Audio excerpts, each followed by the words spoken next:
Bonsoir, c'est Gélico. Bienvenue sur ma chaîne Histoire et Révélation. Ce soir, j'ai le privilège de recevoir Étienne Chouard. Donc, on va échanger pas mal de sujets ensemble.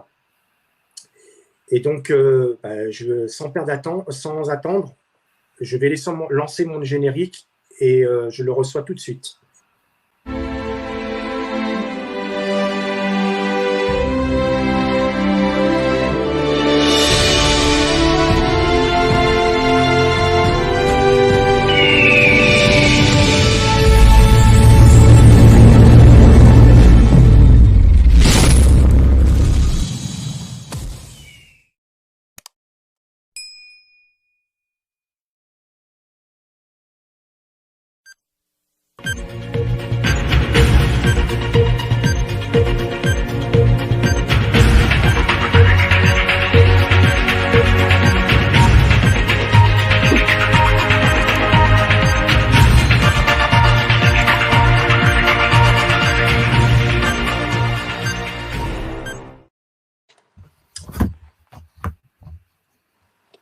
Bonsoir Étienne. Bonsoir, Gélico. Comment vas-tu? Ça va, je suis vivant, je ne suis pas malade. Je te remercie beaucoup d'avoir accepté mon invitation de participer à un live. Donc, on va pouvoir échanger pas mal de sujets sur beaucoup de choses. Et donc, avant de commencer, je voulais passer un message par rapport à Rudy. Donc, déjà, dans un premier temps, je voulais le remercier de nous avoir mis en contact tous les deux. Et il voulait savoir, est-ce que toi, tu as eu des retours de ton côté par rapport à l'intervention que vous avez eue au Zénith de Toulon? Oh, c'est loin, les gilets jaunes, là. Ouais. Pas de retour particulier, non, c'est loin. D'accord, parce qu'il m'a posé justement ce soir, il m'a posé la question, il a su que j'allais t'inviter, et donc il m'a demandé que je te pose cette question. C'est un bon souvenir, là. Je crois qu'on était plus de 3000, et on avait fait des ateliers constituants, c'est-à-dire après avoir présenté l'idée des ateliers constituants, l'idée que nous sommes les seuls à la fois légitimes et capables de décrire les règles de notre propre représentation. Ensuite, on s'entraîne et on s'y colle, on écrit des règles. Et c'est compliqué à 3000, hein, parce que souvent, on fait des groupes, souvent on est 2, 3, 400, et on fait des groupes de 8, 5, 6, 7, 8. Et là, on se retrouve au moment des Gilets jaunes, on se retrouve avec très grande quantité de gens. Et il me semble me souvenir que ils avaient utilisé le tirage au sort pour ne poser que certaines des questions, puisqu'il y avait trop de questions. Et bon, c'était une façon de s'organiser, mais ce n'était pas la seule, je crois. Ceci dit, les ateliers constituants, c'est vraiment une activité politique novatrice, je crois, novatrice, vraiment très subversive, qui peut se faire tout seul, qui peut se faire... on n'a pas du tout besoin d'être 3000, hein, on n'a même pas besoin d'être 50. Ça peut commencer tout seul, et puis ensuite à 2 ou 3, à 2, 3 ou 4. Et plus quand vous commencez à être bien et que vous commencez à avoir besoin d'un cerveau collectif avec plus d'idées, plus de contradictions, plus de vie interactive. Mais c'est très simple, en fait, un atelier, c'est pratique, donc on écrit, et puis constituant, on parle de constitution. Au lieu de parler des lois, on parle de la façon d'écrire les lois, la façon d'appliquer les lois, la façon d'intégrer les gens dans le processus législatif. Et il n'y a pas besoin d'être très nombreux. Donc, le souvenir du Zénith, c'est qu'on était très nombreux. à faire des ateliers. Mais ça ne me paraît pas représentatif de ce que ça devrait être pour vous qui écoutez, qui découvrez le truc. Ok. Mais des retours depuis, j'en ai pas eu, je crois. En plus, je crois que de mémoire, tu avais participé, justement, tu avais pris la parole avec un ancien général qui est à la retraite, je crois. Comment il s'appelle? Régis Chamagne. Chavagne. Ouais. Euh, Excellent. c'est bien, ouais. Quelqu'un qui défend la population. Ouais. Mais bon, c'est compliqué pour les militaires parce que à l'armée, le principe, c'est l'obéissance aveugle. C'est ça. Alors que c'est pas une fatalité, ça. Hein. Je vous conseille de lire un. J'ai pas prévu d'en parler, donc je l'ai pas à portée de la main, mais il est en face de moi là. Mais un livre de Jean Massin qui s'appelle Marat, dans lequel il y a de très bons extraits, des extraits formidables de ce révolutionnaire, Jean-Paul Marat, qui était en fait un des premiers journalistes dignes de ce nom, et qui écrivait sur l'armée. Il avait écrit des articles de constitution, il avait beaucoup réfléchi, c'était une époque constituante, 1789, on écrivait une constitution, c'était un début, et lui, il y réfléchissait sous l'angle de l'intérêt de la population, et c'est très décapant, ça n'a rien à voir avec ce qu'on a eu avec la constitution qui est née. Il était très critique de ce qui était en train d'être écrit, tout à fait passionnant. Et là, sur l'armée, il avait écrit un... Est-ce que je peux retrouver ça pendant que je vous parle? Je ne pense pas, parce que ça va me faire une interruption, mais il avait écrit un article remarquable en incitant les soldats à la surveillance de leur cadre, à la surveillance de leur chef, et à leur désobéissance, la désobéissance des soldats en cas d'ordre scélérat. Il écrivait, si vos supérieurs, donc les cadres, les lieutenants, les capitaines, les généraux, vous donnent des ordres qui ne respectent pas les droits de l'homme, désobéissez. Et s'ils vous donnent des ordres qui violent les droits de l'homme, désarmez-les, tuez-les, mais débarrassez le peuple de ces traîtres qui vous dirigent et qui pourtant qui ne sont pas qui ne sont pas à la hauteur. Et donc en fait, c'est très subversif. Là. Marat était très subversif, c'est pour ça qu'il était haï par la bourgeoisie.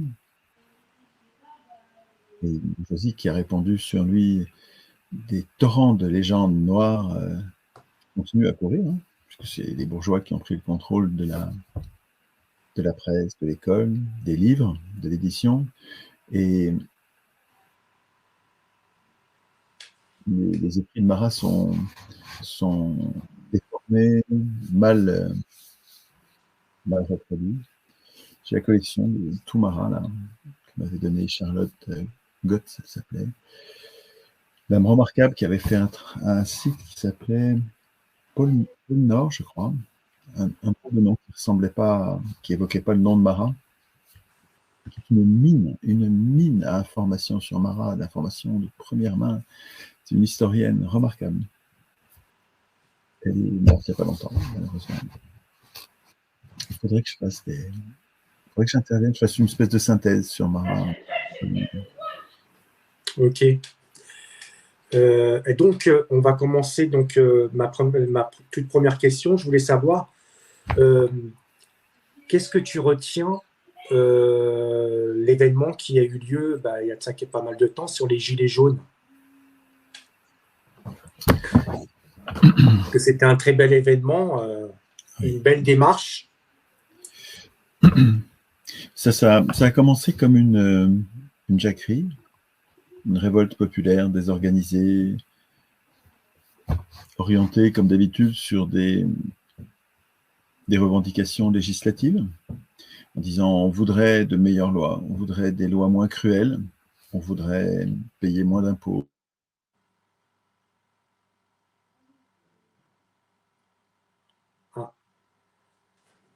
Ça a coupé.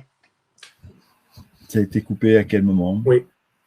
Quand tu as parlé des impôts. Oui. Donc, c'est une révolte qui partait au début d'une protestation contre les difficiles conditions de vie et qui réclamait de meilleures lois. Ils avaient formulé une soixantaine de revendications, parmi lesquelles on trouvait, comme d'habitude sur Terre, des revendications que j'appelle législatives. C'est-à-dire, ils demandaient à leurs maîtres, les élus, de meilleures lois. Ce qui est, comme d'habitude, pratiquement peine perdue. C'est-à-dire qu'en fait, c'est pratiquement perdu d'avance. Si les élus nous ont produit ces lois scélérates, ce n'est pas pour les changer à la première révolte. Mais ce qui était très particulier dans la révolte des Gilets jaunes, c'est que dans les protestations, dans les revendications, dans cette liste, il y avait comme, ce que moi je voyais comme une étoile brillante, un soleil dans le ciel, qui était la revendication du référendum d'initiative citoyenne, le RIC. Et ça, ce n'est pas une revendication législative, c'est une revendication constituante. On ne demande pas une loi ou une autre, on demande une autre façon d'écrire les lois. On demande à intervenir, donc la population demande à intervenir elle-même dans la définition des lois auxquelles elle consent à obéir. Mais c'était perdu au milieu de 60 autres. Et donc, il était facile pour l'État de donner de donner satisfaction à 2 ou 3 autres revendications, et en ignorant celle-là, qui est bien sûr la pire du point de vue des oppresseurs, du point de vue du système de domination parlementaire. Le RIC est une bombe atomique qui va détruire le système de domination. Et donc, bien sûr, c'est la dernière que le gouvernement serait prêt à satisfaire. Et en fait, très vite, en tout début décembre, donc la révolte a commencé le 17 novembre 2018, et de façon très, à la fois désorganisée, mais avec une logique remarquable. Ils sont sortis sur des ronds-points, ils sont sortis de chez eux d'abord. En fait, ils sont exemplaires, ils ont fait ce que nous devrions tous faire, hein, à de nombreux égards. Ils sont sortis de chez eux, nous devrions sortir de chez nous. Ils se sont réunis sur des lieux publics, nous devrions nous regrouper, nous retrouver, nous rencontrer sur des lieux publics. Des ronds-points qui sont des lieux de passage, de grands passages, très visibles. Ils se sont rendus visibles de façon décentralisée. Ce n'était pas tous au même endroit, il y en avait un peu partout, sur plein, des milliers de ronds-points. Et nous devrions faire ça, c'était une très bonne idée. Et au lieu d'aller dans des manifestations à Paris, aller affronter le pouvoir, aller créer un rapport de force avec le pouvoir, un rapport de force direct avec la police du pouvoir, qui est armée pour nous tirer dessus à balles réelles, ce qu'on appelle fallacieusement comment ils appellent ça, des fusils de défense, là, alors que c'est des fusils d'attaque. Les LBD, c'est des engins les LBD, là, qui lancent des balles de plastique, qui nous explosent la tête, qui nous crèvent les yeux. C'est des balles d'attaque, évidemment. C'est des balles d'attaque du gouvernement contre le peuple. C'est incroyable. Ça fait de la police des ennemis du peuple, qui tirent contre des malfrats armés, qui les menacent. Ok. Mais là, on parle de manifestants désarmés, des femmes, des enfants, des jeunes, des vieux, sur qui on tire. C'est criminel, ça. C'est indéfendable. C'est habituel, on s'y est habitué, mais c'est complètement... C'est très grave, le fait qu'on tire sur les manifestants désarmés.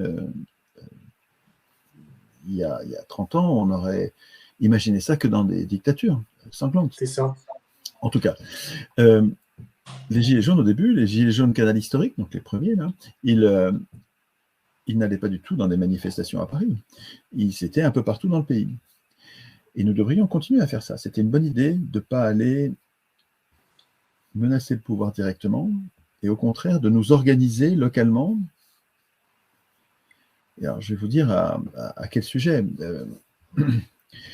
En tout cas, ils se sont réunis sur des ronds-points, comme nous devrions le faire. On devrait faire ça, c'était bien. Et puis, ils ont fait très attention. Ils savaient qu'il y avait des gens de gauche et de droite, ou des gens de rien du tout, des gens pas politisés. Et ils ont fait très attention à ne pas hisser de drapeau, à ne pas dire je suis du parti ceci, du parti cela, je suis. On ne savait pas s'ils étaient de gauche ou de droite, c'était des êtres humains qui protestaient contre les mauvais traitements que leur infligeaient leurs représentants.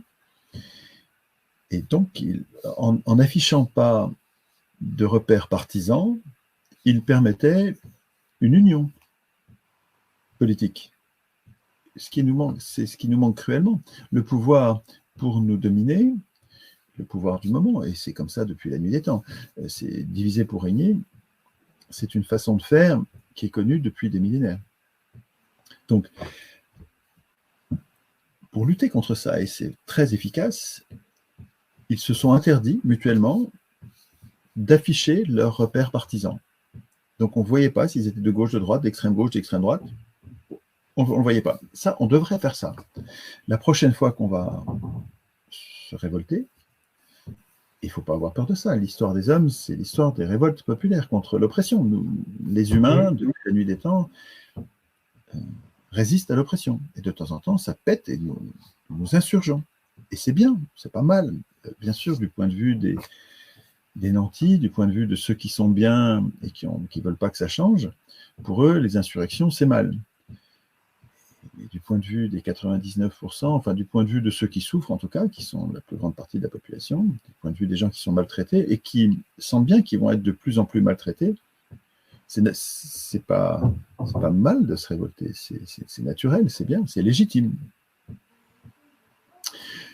Et donc, lors de la prochaine insurrection, on a intérêt à faire comme on fait les Gilets jaunes, au début en tout cas, c'est de masquer leur préférences partisanes, de façon à permettre une union. Parce qu'entre humains, quand on ne sait pas si on est de gauche, de droite, d'extrême gauche, d'extrême droite, c'est assez facile de fraterniser et d'ailleurs, c'est ce qui s'est passé sur le rond-point. Il y avait une ambiance festive, c'était génial l'ambiance qu'il y avait sur les ronds-points. Et alors, dans leurs revendications, comme je disais, il y avait non seulement des revendications législatives comme d'habitude, donc là, il n'y avait rien de nouveau, mais il y avait une revendication constituante centrale, majeure, qui était le RIC. Ça, c'est très nouveau, et nous devrions, lors de la prochaine insurrection, mettre en avant cette revendication-là, plus que les autres, parce qu'elle va tout changer. Elle va vraiment tout changer. Et ce qui s'est passé en 2018, au tout début, donc au début décembre, 15 jours après le début, c'est que j'ai eu une conférence importante avec...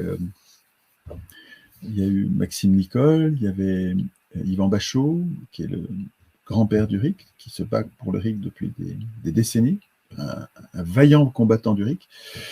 Il y avait Léo Giraud, qui est son alter ego, qui travaille tout le temps avec lui, qui est un jeune homme, lui, qui est très très fin connaisseur du RIC, et un militant très très remarquable. Je vous recommande de suivre le travail de Léo Giraud, GIROD, qui est un penseur important en France, et donc dans le monde, je trouve, sur la démocratie et le RIC, et qui était là à cette conférence. Et puis Daniel et Julien. Donc c'est une conférence où on a parlé du RIC, et j'ai beaucoup insisté sur le fait que dans les 60... présenter 60 revendications, c'était... Ça se comprend, mais c'était une maladresse, parce que ça permet au gouvernement et aux représentants de nous éconduire, de se débarrasser de nous à peu de frais, en prenant les moins difficiles des revendications et en disant, non, vous avez quelque chose, maintenant rentrez chez vous. Et puis on a toujours tous nos problèmes, et on n'a toujours pas le RIC, et on a toujours tous les autres problèmes qui ne sont pas réglés. Alors que et c'est ce que je leur ai conseillé, ça a incroyablement bien marché, quoi, hein. Ils ont entendu et ils l'ont fait, beaucoup l'ont fait. Je leur ai dit, si vous ne demandez que le RIC, sachant que le RIC va vous donner la souveraineté, ça va vous donner le pouvoir de tout décider, ça va vous donner l'accès à tout le reste, en fait. Vous commencez par le commencement quand vous demandez le RIC. En demandant uniquement le RIC, vous empêchez le pouvoir d'user de manœuvres dilatoires qui cherchent à obtenir des délais et qui cherchent à nous éconduire sans rien perdre. Le RIC, si on demande que le RIC, il va falloir argumenter sur le RIC. Et c'est très difficile pour les élus, pour nos maîtres, c'est très difficile d'argumenter contre le RIC. Et c'est pour nous très facile d'argumenter pour le RIC, parce que c'est très évidemment légitime, et très évidemment, ça va être très efficace. Ça va tout changer. D'autre part, si au lieu d'avoir... Parce que sur chaque revendication, il y a un argumentaire pour, un argumentaire contre, il faut apprendre à réfuter l'argumentaire contre, et s'il y a 60 revendications, il faut apprendre plein d'argumentaires. C'est un gros travail qu'on demande à tous les Gilets jaunes, et tous les sympathisants des Gilets jaunes doivent apprendre tous ces argumentaires sur les 60 mesures. Si vous avez une mesure, le RIC, vous apprenez l'argumentaire sur le RIC, c'est facile, mais il n'y en a qu'un, il est super important. Vous apprenez l'argumentaire contre qui va vous être renvoyé, on va vous dire par RIC, on risque d'obtenir, on risque de faire rétablir la peine de mort, on risque de faire interdire l'avortement. Vous savez, les 4 ou 5 épouvantails qu'on nous agite à chaque fois qu'on parle de pouvoir populaire, on nous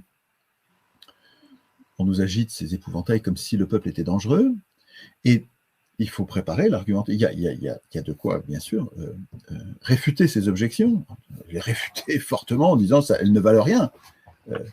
Par exemple, sur la peine de mort, les pays qui ont le RIC n'ont jamais rétabli la peine de mort par RIC. C'est une invention, c'est une peur fictive qui n'est pas fondée et qui n'est pas confirmée par les faits. Au contraire, les pays qui ont, par référendum, ont été consultés sur la peine de mort ou sur l'avortement ont été plus progressistes, que leurs représentants. En Irlande, c'était les représentants qui avaient interdit l'avortement, et c'est par référendum que le peuple, pourtant très conservateur, hein, très religieux, très croyant, a décidé d'autoriser l'avortement. Donc, l'expérience montre que ces épouvantails sont des fakes, des outils qui servent à nous tenir à l'écart du pouvoir, en nous effrayant nous-mêmes, pour que nous ayons peur de nous-mêmes, pour que le peuple ait peur de lui-même, en disant si le peuple décide, il va faire des horreurs, et c'est pas fondé. En tout cas, c'était plus facile en se concentrant sur une mesure. Il faut y réfléchir à cette mesure. Est-ce que, vérifiez, parlez-en entre vous, mais est-ce qu'il vous semble que le RIC est bien une mesure, une institution qui va vous donner le pouvoir de décider ce que nous n'avons jamais eu? Et est-ce que cette mesure ne va pas nous donner le pouvoir d'accéder aux 60 autres mesures qu'il y avait à côté dans la liste? Et si oui, ben, allez-y, concentrez-vous dessus. Ça va vous faciliter la négociation, c'est-à-dire que vous allez devenir plus fort dans la négociation parce que vous connaîtrez très bien votre argumentaire pour, contre et réfutation du contre. C'est ça.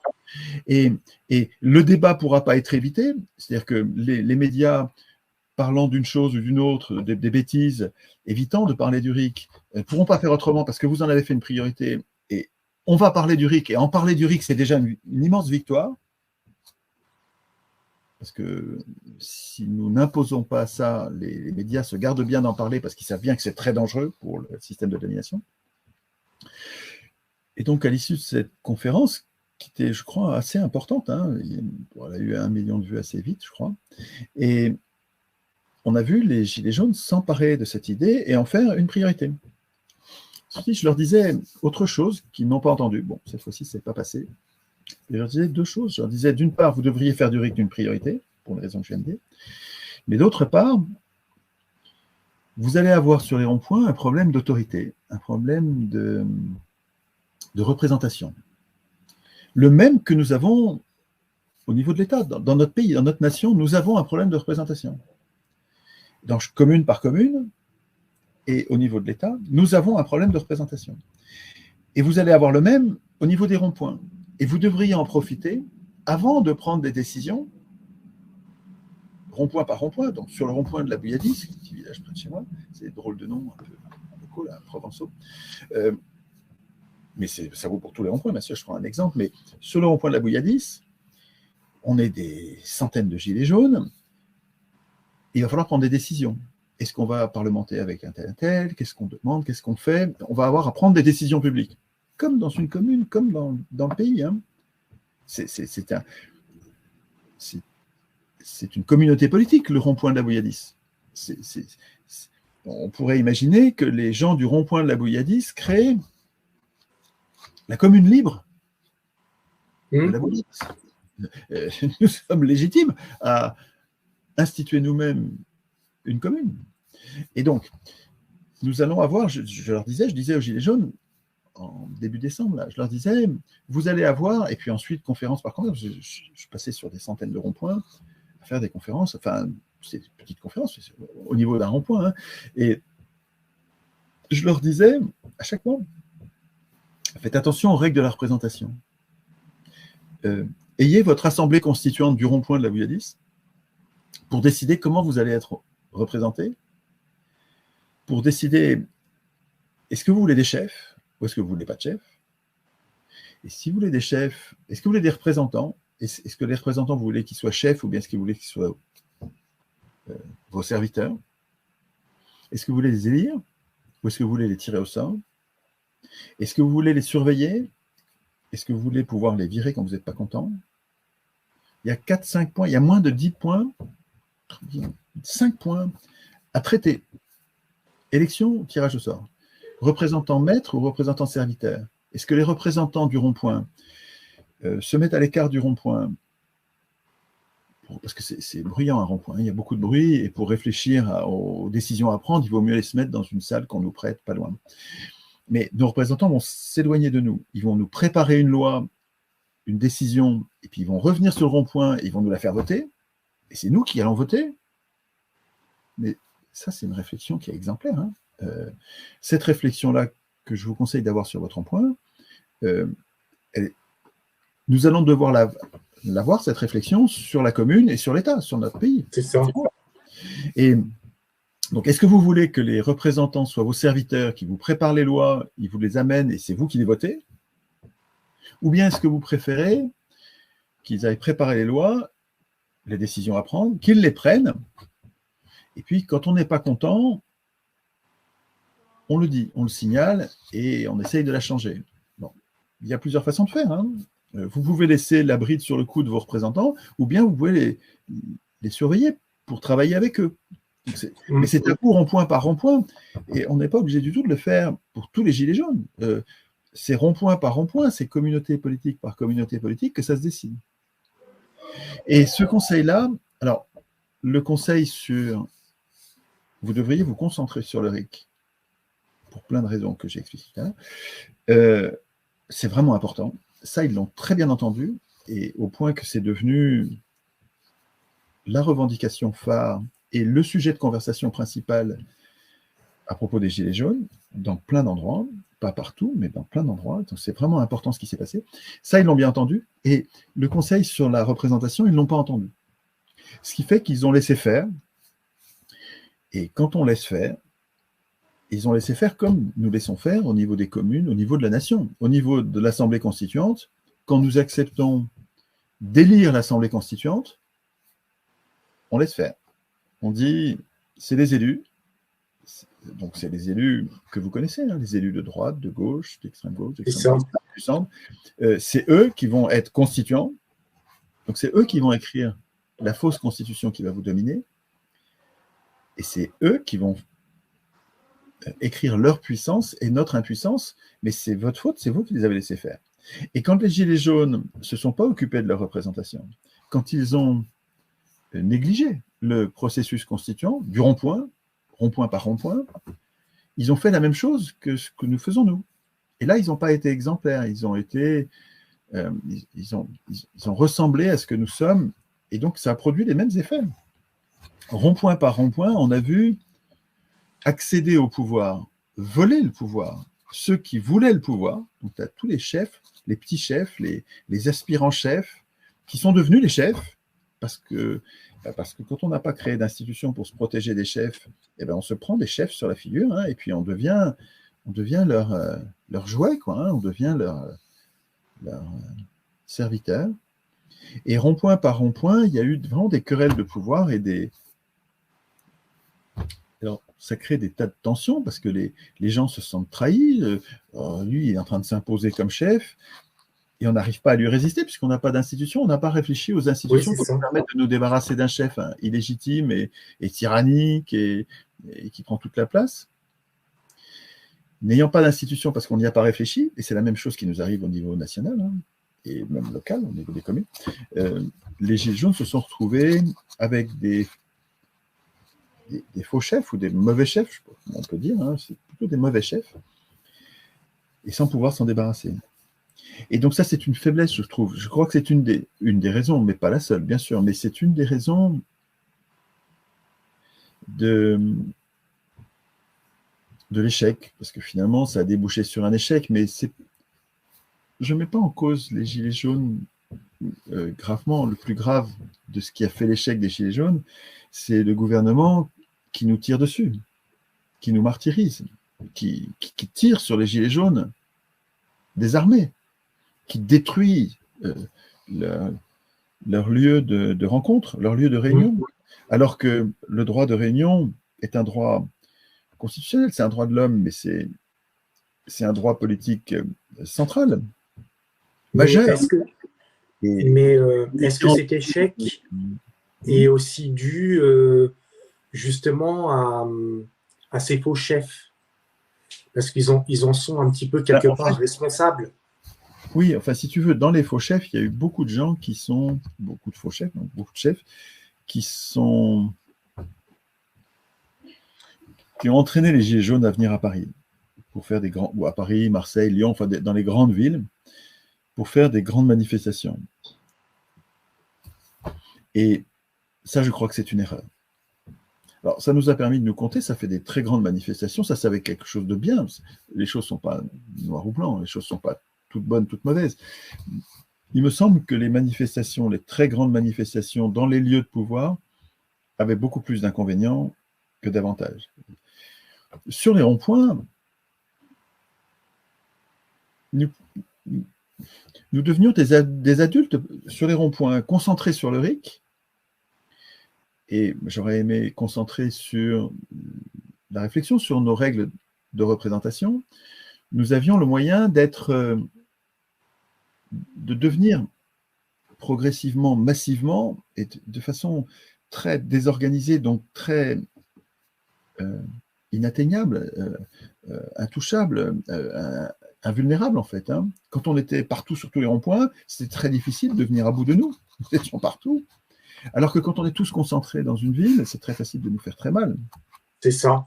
Et quand on est tous concentrés dans les manifestations, on n'est plus du tout à réfléchir aux règles de la représentation, à l'importance du RIC, à l'organisation et au respect mutuel, au travail sur les façons de discuter entre nous, les façons de faire de la politique entre nous, comme tous les outils d'intelligence collective, la communication non violente. Tout ça, quand on sort de chez nous et quand on va faire de la politique, pas en manifestant, c'est presque pas de la politique, quoi, hein, c'est très sommaire. Hein. Quand on discute entre nous sur qu'est-ce qu'il faut faire, là on fait de la politique, et sur les ronds-points, c'était plus propice que dans les manifestations, beaucoup plus. Et donc, dans les Gilets jaunes, il y avait cette aspiration constituante à réfléchir aux règles de la représentation, qui était partie du RIC. Et puis, quand tu commences à réfléchir au RIC, dans la foulée, tu ne peux pas faire autrement. Tu vas réfléchir aux médias, parce que si on a le RIC, mais que les médias appartiennent aux riches, les riches, avec les médias, ont les moyens de nous mettre la tête à l'envers et de nous conduire à voter contre nos intérêts. Donc, ça devient super dangereux. Le RIC devient super dangereux. Donc, ça, tout le monde y est. Pratiquement tout le monde. Je pense que si tu réfléchis, tu vas arriver sur cette question. Et en même temps que tu réfléchis au RIC, tu vas réfléchir à comment on fait pour reprendre les médias aux riches. C'est pas normal que les riches aient les médias, c'est pas normal du tout. Enfin, t'as rien de démocratique, et c'est pas bon du tout pour le bien commun. Personne ne confond l'intérêt des riches et l'intérêt général. C'est pas le même. Il y a une contradiction même souvent entre l'intérêt des riches et l'intérêt général, et donc il n'est pas bon que les riches s'approprient des moyens importants de formation, du jugement, de l'opinion. Donc, mais les médias, bon, bien sûr, c'est la presse, les radios, les télés, mais c'est pas que ça, les médias. Hein.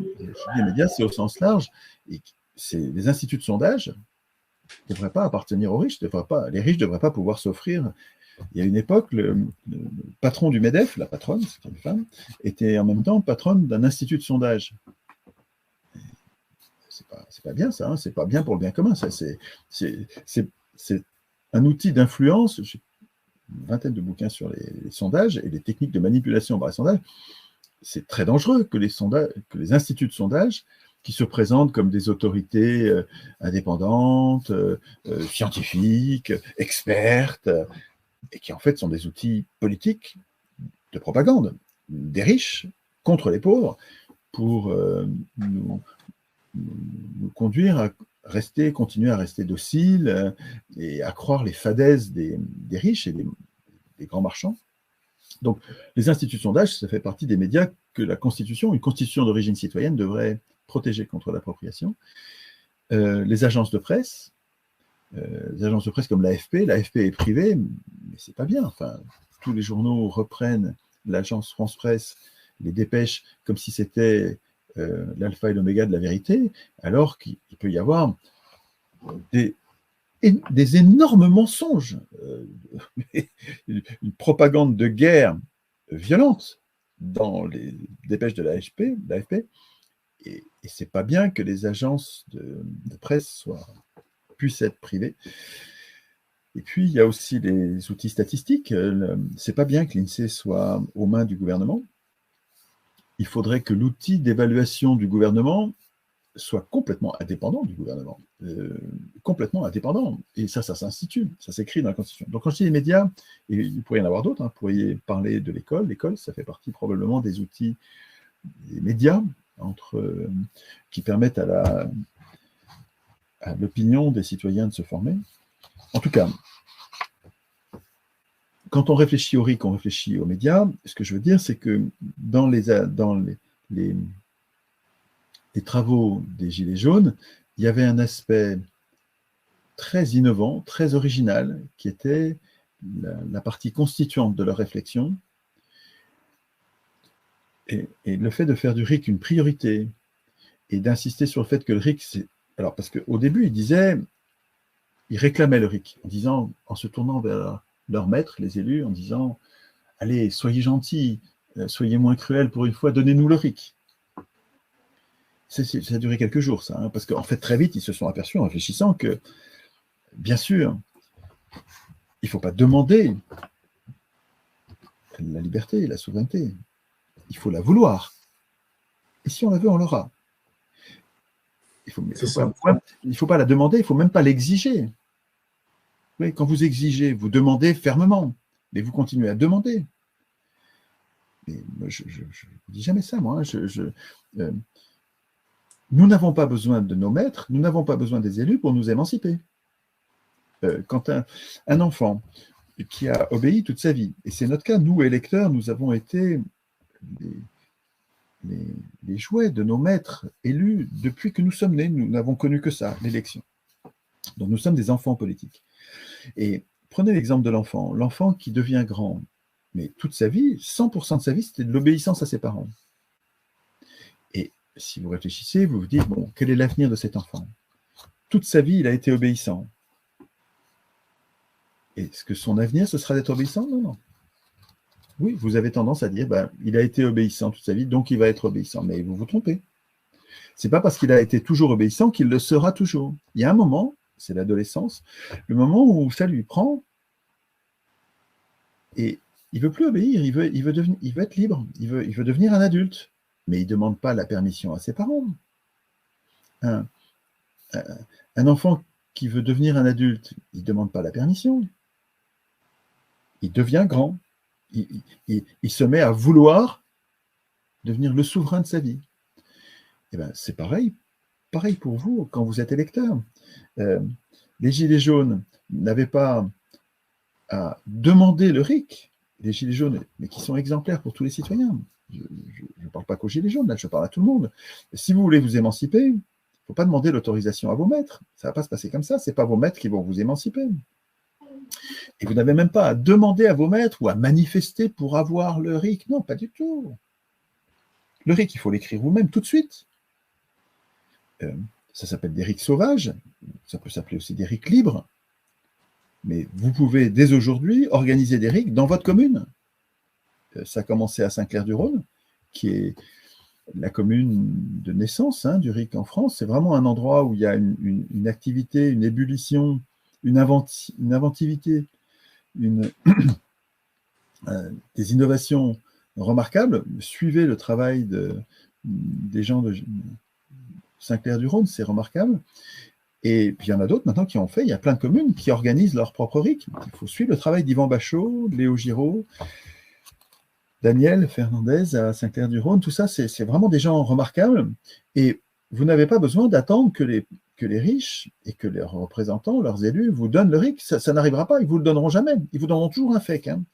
La seule façon que vous allez avoir d'avoir le RIC, c'est-à-dire de devenir souverain, c'est-à-dire de devenir des adultes politiques qui choisissent les sujets importants et qui votent, donc qui décident sur les sujets importants, la seule façon, c'est de l'écrire vous-même, c'est de le vouloir, et puis même, en même temps que vous l'écrivez, c'est de le vivre, de l'organiser.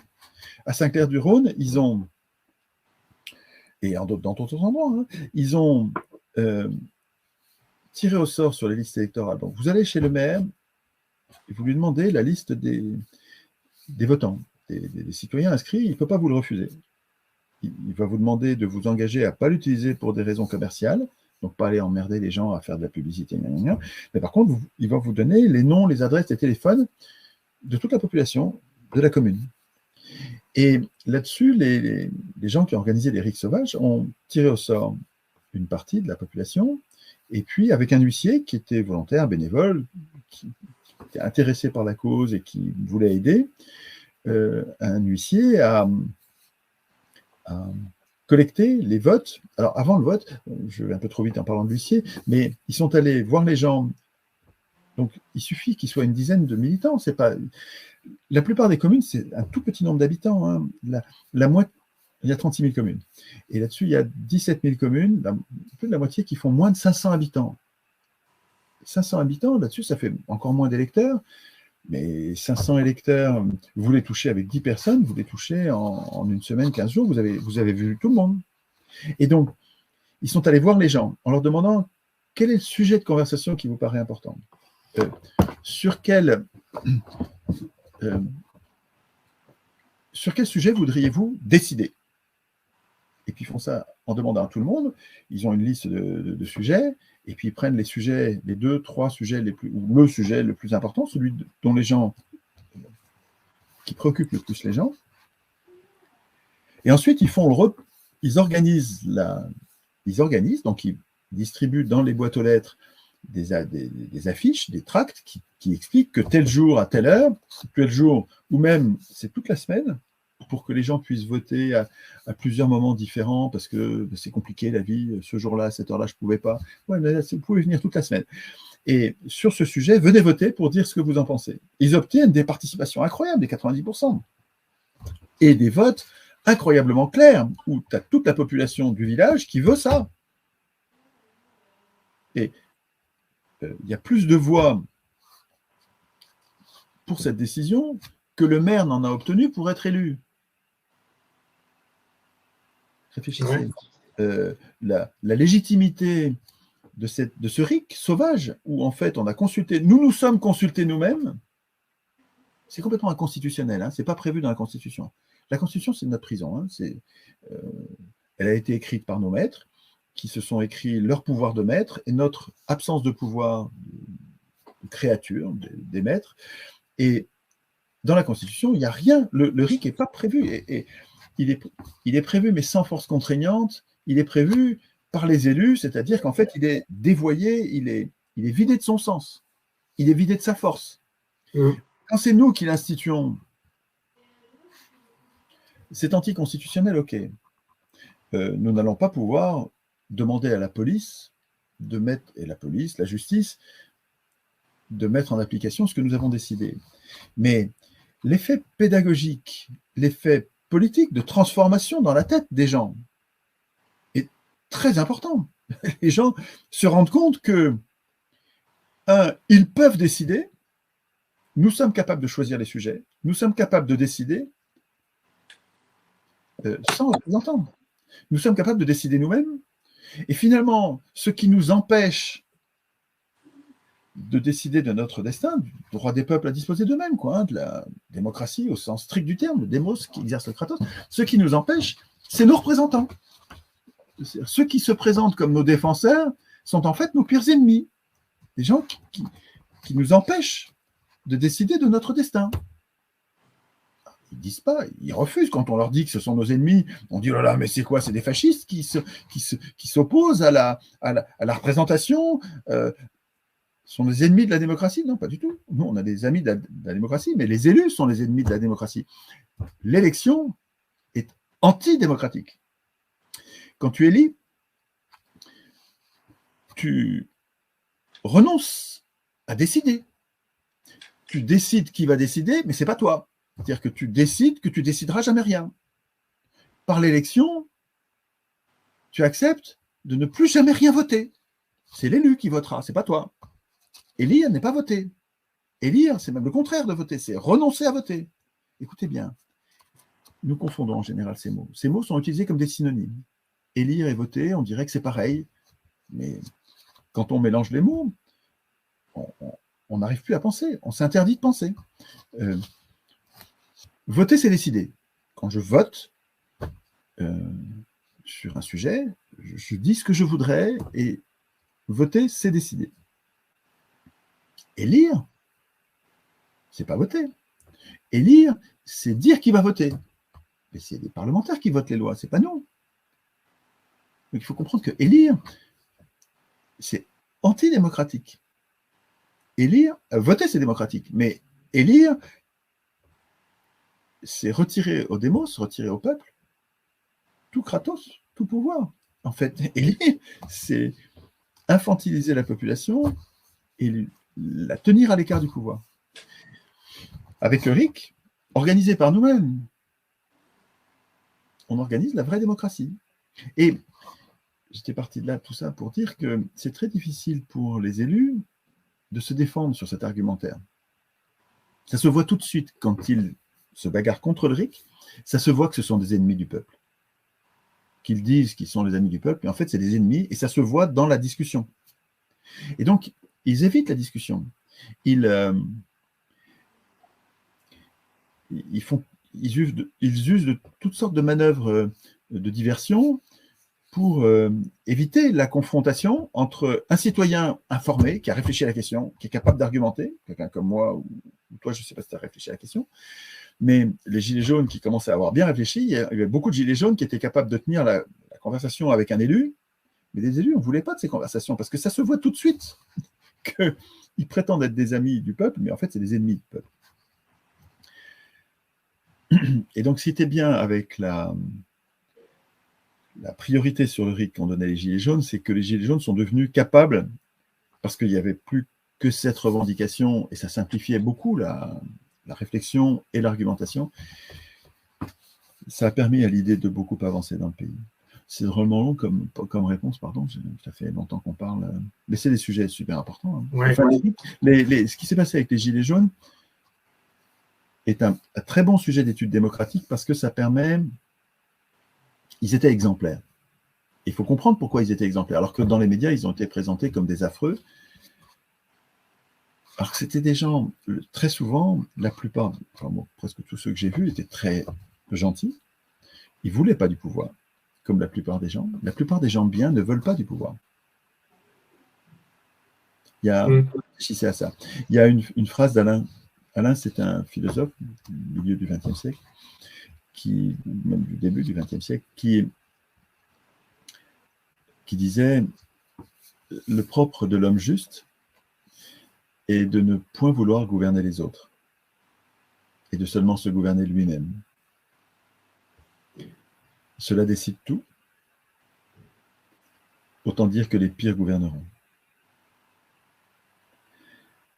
Le fait que les gens bien, les gens justes, ne veulent pas du pouvoir, pour Alain, c'est ça qui fait que les pires gouverneront.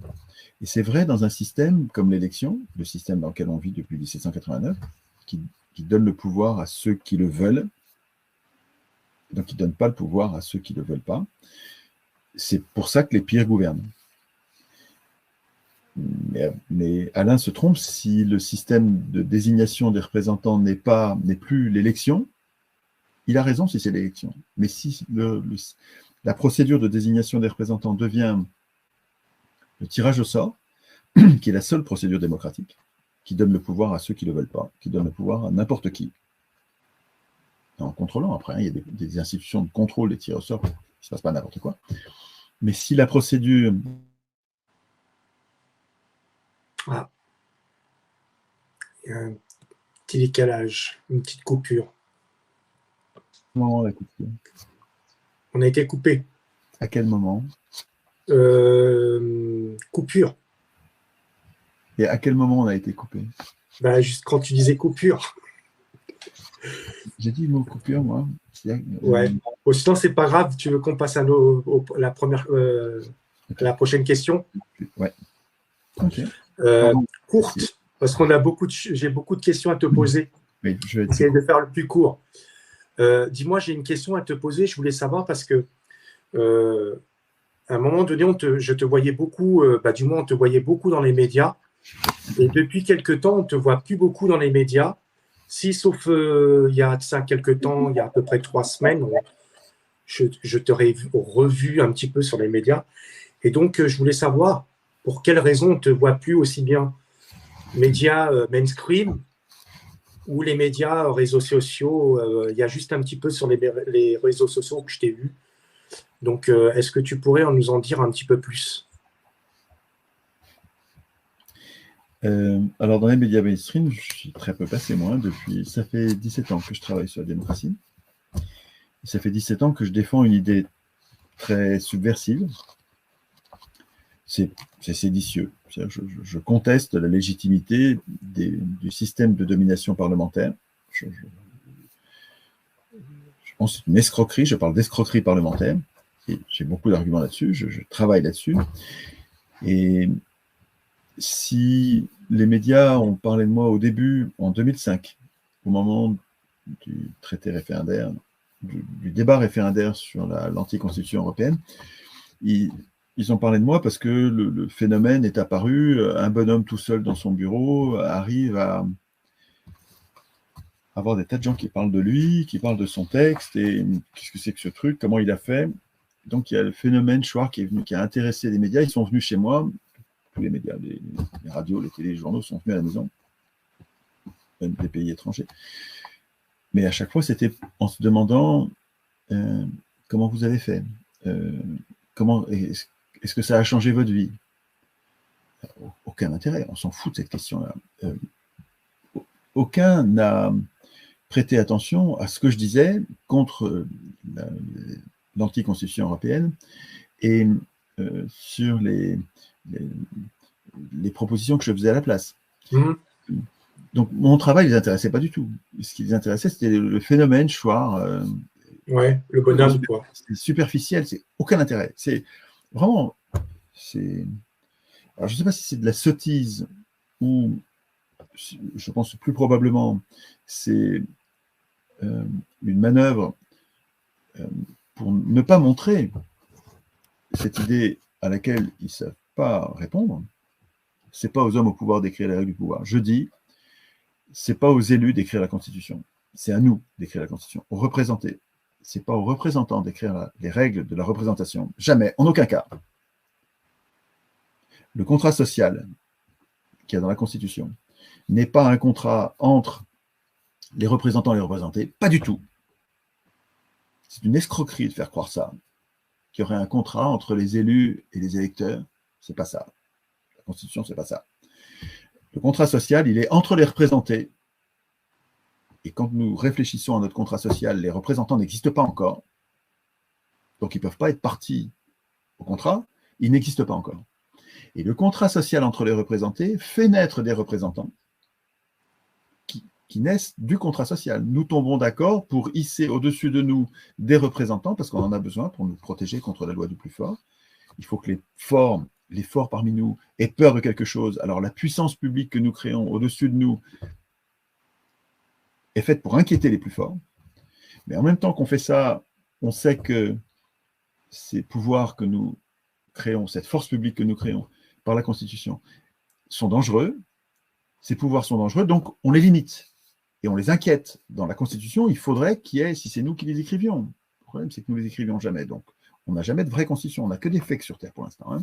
Mais dans une vraie Constitution, en même temps que nous hissons au-dessus de nous des représentants qui vont tout décider, nous allons nous en méfier, nous allons nous en protéger. Nous allons faire que chaque pouvoir a peur. Donc, cette idée, elle est séditieuse. Je pense que les médias l'ont vite compris.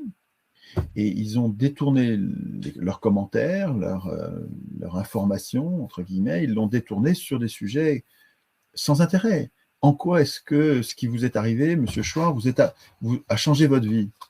Mais on s'en fout totalement. Enfin, c'est incroyable, ça n'a aucun intérêt, cette question-là. Et c'est tout ce qu'ils ont gardé, en gros, quoi. Enfin, bref, il y a eu un peu de relais médiatique en 2005 de ce que je faisais, mais en fait, le relais, il avait eu lieu sur Internet avant. Et c'est sur Internet c'est Internet qui me permet d'exister politiquement en me donnant des moyens techniques de diffusion de cette idée pour que nous, par éducation populaire, nous passions le mot. C'est pas aux hommes au pouvoir d'écrire les règles du pouvoir. Il faut pas élire l'Assemblée constituante. Il faut surtout pas élire l'Assemblée constituante. Si vous élisez l'Assemblée constituante, c'est mort. Ça va recommencer. Vous serez impuissant, politiquement. Vos élus, parmi des candidats qu'on peut aider, donc, et ils seront élus par les riches. La majorité sera élue par les riches. Peut-être que vous allez élire François Ruffin, vous allez élire quelques gens bien, mais qui seront minoritaires. Ils ne vont rien décider, en fait, parce qu'ils sont minoritaires. Si vous élisez l'Assemblée constituante, elle sera élue par les riches. Et donc, ils vont produire votre impuissance. Il ne faut pas élire l'Assemblée constituante. Il faut soit une Assemblée constituante tirée au sort, soit le rite constituant. Mais de toute façon, le rite constituant, il faut que vous l'écriviez vous-même. Donc, en tout cas, cette idée est très subversive. Les médias l'ont repérée. Et si tu veux, bien sûr, tu dois avoir quelques images de moi dans des grands médias, et ça, tu te dis, il y en a quand même beaucoup. Mais non, en 20 ans, c'est pas beaucoup, c'est très peu. En fait, les médias, ils font silence sur moi depuis longtemps. C'est ça. Mais moi, il y a... Regardez encore avec l'épisode du média en 2019, où on m'a fait passer pour un antisémite, un négationniste, bientôt un nazi, quoi. Alors que je suis principal démocrate du pays. Je suis le seul qui dit que le peuple lui-même doit écrire les règles de sa représentation pour pouvoir exercer lui-même le pouvoir et se protéger contre toutes les formes de tyrannie. Je suis antifasciste, principal antifasciste, enfin, il me semble, le plus conséquent, quoi. Hein. C'est clair, mais justement... Et faire passer pour un fasciste, c'est complètement déconnant. Mais si tu veux, à l'occasion d'un événement monté en épingle pour faire croire que, bon, ils ont continué à leur chape de plomb, mais leur chape de plomb, la chape de silence que m'imposent les médias, moi, je la vis depuis 2005. Depuis 2005, je vois des médias, y compris des médias de gauche, hein. Les médias de mon bord, là, des gens dont je me sens le plus proche, Le Monde diplomatique, Politis, enfin, les journaux de gauche qui devraient, enfin, il me semble, défendre l'idée des ateliers constituants populaires, qui devraient, il me semble, défendre l'idée d'un processus constituant populaire permanent. C'est-à-dire le cœur battant d'une démocratie digne de ce nom, avec une population qui décide de son propre destin, vraiment. La démocratie, c'est la souveraineté populaire, c'est le peuple. Et je ne vous parle pas de gauche ou de droite, je vous parle de la population, de gauche ou de droite ou d'autre chose, je m'en fous, c'est la population qui décide elle-même de son destin. C'est ça la démocratie. Et normalement, la gauche se prétend démocrate. La gauche, elle dit, nous défendons la démocratie. Eh bien, ni Politis, ni le Diplo, ni aucun journal de gauche, ni nos médias, avant que Denis me donne la parole, aucun média de gauche ne relayait cette idée. Pourtant, les gens du Diplo, je les connais. Ils me connaissent, ils savent très bien qui je suis. Daniel Mermet, qui est, j'allais dire, mon idole. C'est vraiment quelqu'un que j'aime beaucoup, quelqu'un qui m'a énormément appris, c'est lui qui m'a réveillé politiquement en 2004. C'est Là-bas si j'y suis, son émission qui est la meilleure émission politique du pays et qui a été supprimée de France Inter, hein, mais qui a éveillé plein de gens, une émission formidable. Et je connais bien Daniel, hein, on en a beaucoup parlé, on s'est vu souvent. Il sait très bien ce que je fais. Mais jamais il a parlé des ateliers constituants populaires dans son émission. Jamais, et je ne sais pas pourquoi, je ne comprends pas pourquoi. Mais je vous dis, les médias, y compris les médias de gauche, hein, et même aujourd'hui, c'est même pratiquement les médias de gauche qui me boycottent le plus, et je ne comprends pas pourquoi. Enfin, je vois bien leurs prétextes, mais c'est évidemment des prétextes de merde. Enfin, il ne faut pas dire bon, mais c'est des prétextes fallacieux. C'est évidemment... Enfin, me présenter moi comme d'extrême droite, c'est une fantaisie. Enfin, c'est pas sérieux. Et je ne peux y croire que ceux qui me détestent parce qu'ils voient bien que je vais contre leurs intérêts de classe, quoi. Hein. C'est-à-dire que moi, je défends la classe populaire, la population, et c'est sûr que les riches, les amis des riches, je comprends qu'ils m'aiment pas. Le fait que Libération, le fait que Le Point, Le Monde, tous ces journaux qui sont possédés par des milliardaires me détestent et disent du mal de moi, j'en ai rien à foutre. C'est même... Non, c'est pas que j'en ai rien à foutre, c'est que ça me flatte. C'est une légion d'honneur pour moi. C'est le signe que ce que je fais est utile. Le fait que les journaux des riches me maltraitent, me calomnient, c'est dans l'ordre des choses. Mais le fait que les gens de gauche qui se disent progressistes et qui se disent démocrates prennent pour argent comptant les calomnies des riches à mon sujet, ça me touche parce que je trouve ça complètement con et complètement contre-productif. C'est-à-dire, l'idée d'un processus constituant populaire permanent, je me trompe peut-être. À mon avis, c'est le cœur de la démocratie. C'est le début de la démocratie et ce sera la vie de la démocratie. Nous devons devenir capables d'écrire nous-mêmes les règles de notre représentation. Ouais. Il n'y aura pas de démocratie sans ça. Et à mon avis, je me trompe peut-être, mais cette idée-là ne fait pas de moi un fasciste. Pour faire de moi un fasciste, il faut s'occuper non pas de ce que je dis, mais des gens que je fréquente.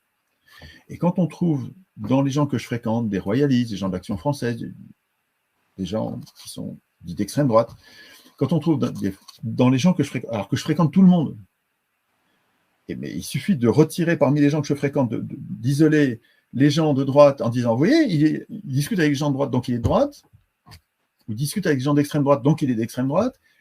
C'est comme ça qu'on dit que je suis d'extrême droite. Mais enfin, c'est pas sérieux. C'est pas parce que je discute avec un royaliste que je deviens royaliste. Enfin, faut pas être con. C'est évident. Royaliste, moi, ça me fait peur. Un roi, ça, pour moi, c'est quasiment synonyme, forcément, mécaniquement, ontologiquement, d'abus de pouvoir. Un roi, c'est-à-dire un pouvoir absolu, ça va être, pour moi, ça me fait très peur. Mais la politique, c'est de discuter avec des gens avec qui tu n'es pas d'accord. Sinon, si tu discutes avec des gens avec qui tu es d'accord, tu ne fais pas de la politique. Tu fais autre chose. C'est de la religion, mais ce n'est pas de la politique. Moi, ça m'intéresse beaucoup de discuter avec un royaliste. Je ne suis pas d'accord du tout avec lui, mais j'aimerais comprendre. Je le respecte lui en tant qu'humain, je le respecte profondément, parce que c'est un humain, même s'il est royaliste. Parce que c'est un humain, et donc, comme je le respecte, il le sent, et donc, il expose bien son point de vue, et ça me permet de le comprendre. Et il y a des aspects de ce qu'il dit qui m'intéressent, qui me font réfléchir à ma position pour que mes positions ne le heurtent pas inutilement. Par contre, il y a des choses sur lesquelles je suis intransigeant. À mon avis, il faut que ce soit les gens qui décident eux-mêmes des formes de leur représentation. Et si le royaliste n'est pas d'accord du tout avec ça, on va rester sur un désaccord, mais c'est un désaccord. Il faut les construire, nos désaccords.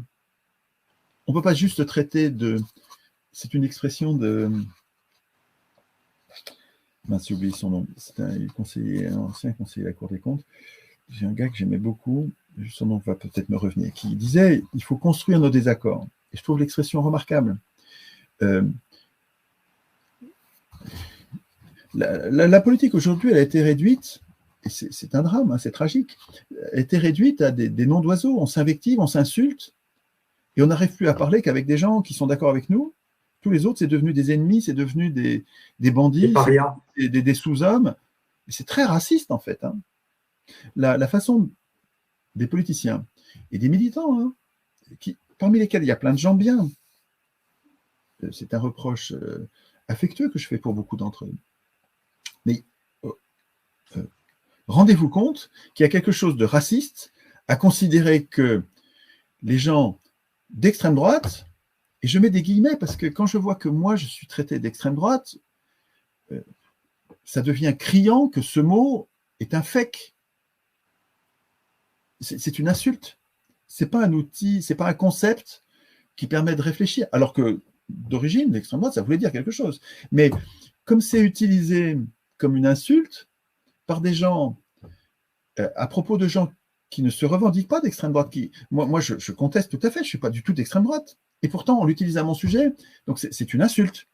C'est pas une étiquette pertinente. L'étiquette est pertinente quand la personne l'assume. Et alors on en discute, mais quand c'est un mot qui est infligé à quelqu'un, et malgré le fait qu'il le refuse, ça lui est infligé, mais c'est pas de la politique, ça, c'est une bagarre de cours de récréation, c'est complètement merdique, c'est le degré zéro de la politique, on ne fait pas de politique quand on fait ça. Alors que quand je discute avec un royaliste qui assume d'être royaliste, il dit « je suis royaliste ». Donc ça, c'est un mot, on peut l'utiliser pour royaliste, on peut l'utiliser parce qu'il l'assume. Il dit « je suis royaliste ». Donc ça va faire une conversation politique. Entre un démocrate et un royaliste, c'est vachement intéressant la conversation. Parce que si tu veux, moi j'ai l'impression que j'ai raison, mais je ne suis pas sûr que j'ai raison. Et même, je sais que je me trompe. Je ne sais pas où je me trompe, parce que sinon je me corrigerais et je ne me tromperais plus, mais je sais que je me trompe, comme tout le monde se trompe. À ceux qui vous disent qu'ils ne se trompent pas, c'est des fanfarons, c'est des présomptueux, c'est des escrocs, enfin tous c'est des gens, c'est des fanfarons. Mais, donc moi je sais que je me trompe, je ne sais pas où, mais je sais que quand je vais discuter avec un royaliste, j'ai plus de chances de trouver des endroits où je me trompe en discutant avec quelqu'un avec qui je ne suis pas d'accord qu'en discutant avec quelqu'un avec qui je suis d'accord. Si je discute qu'avec des gens avec qui je suis d'accord, je vais très peu progresser. Peut-être progresser en réfléchissant contre moi-même, mais le meilleur moyen de progresser, c'est de discuter, c'est même la seule façon que je connaisse, c'est de discuter avec des gens avec qui je ne suis pas d'accord. Je ne progresse que dans la contradiction. Et donc, c'est quand même fou quoi, hein, que le principal reproche qui me soit fait, c'est d'aller discuter avec des gens avec qui je ne suis pas d'accord. Mais c'est dingue, enfin, rendez-vous compte, vous n'êtes pas foutu d'aller discuter avec des gens avec qui vous n'êtes pas d'accord. Mais c'est faible quoi, hein, comme position politique. Vous êtes tellement fragile politiquement que vous avez peur de discuter avec des gens avec qui vous n'êtes pas d'accord parce que quoi, vous allez être contaminé par le royaliste. Il va vous transformer en royaliste. Vous êtes si faible dans vos convictions, dans vos raisonnements, dans vos réflexions, que le contact avec un fasciste, je prends un mot encore plus grave que royaliste, hein, parce que il y a des jeunes fascistes, là, les vieux fascistes, je ne sais pas, c'est enraciné, mais il y a plein de jeunes fascistes qui sont en train de se former et qui vont vers le fascisme par le jeu d'une réflexion. Ils réfléchissent à ça. Et en réfléchissant, ils arrivent au fascisme. C'est en parlant avec des fascistes, des jeunes fascistes en train de devenir fascistes, ou déjà convaincus, c'est en parlant avec eux que j'ai compris comment ils raisonnaient. Et c'est comme ça que j'ai compris comment l'idée que je défends, elle elle a un avenir antifasciste. Elle a une puissance sur le cerveau, en formation des jeunes gens. Qu'est-ce que j'ai compris sur le fascisme? Enfin, le fascisme au sens large, hein, ce n'est pas le fascisme juste Mussolini, c'est ce qu'on appelle les fascistes aujourd'hui, c'est des gens qui sont pour un pouvoir fort, qui ne font pas confiance au peuple. Ils sont pour un pouvoir fort, autoritaire. C'est tout le contraire de la démocratie. C'est absolument le contraire de ce que je prône moi.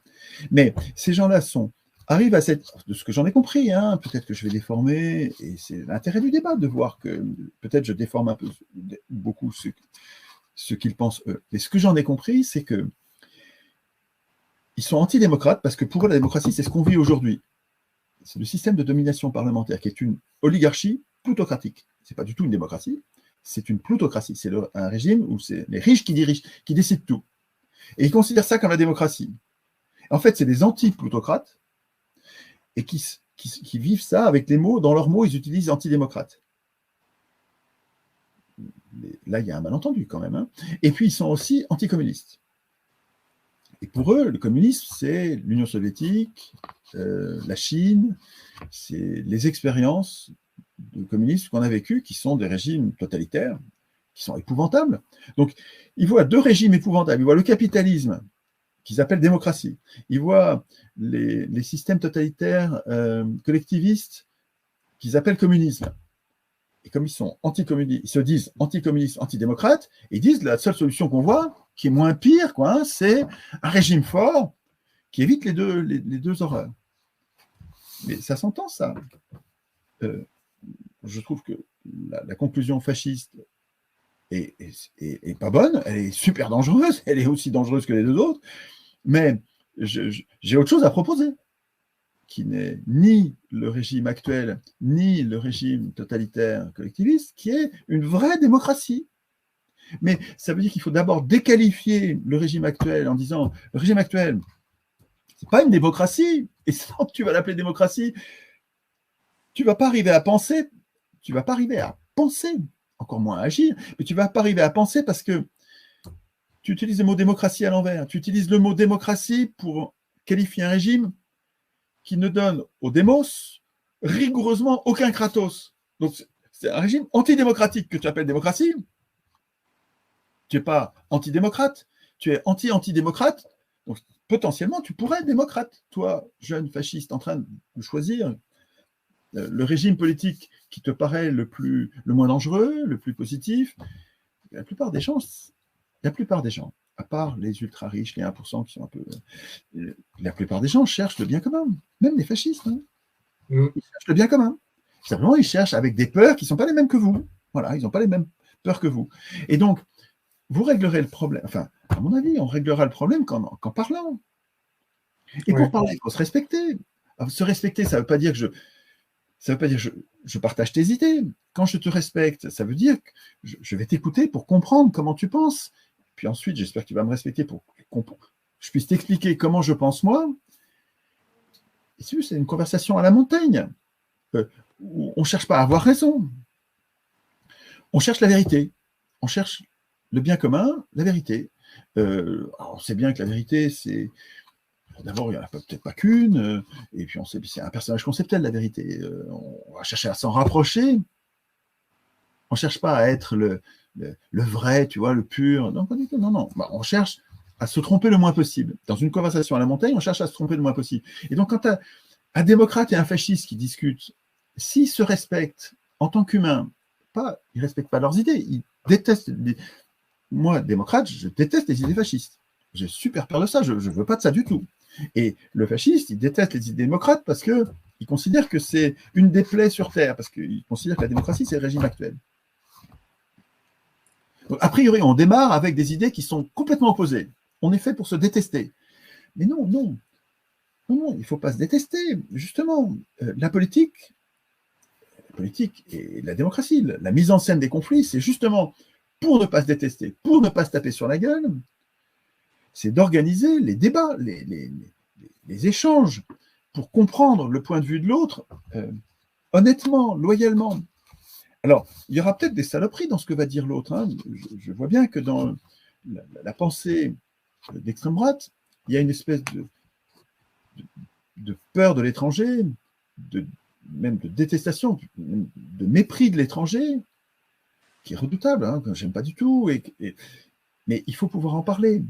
Si tu n'arrives pas à en parler en détail,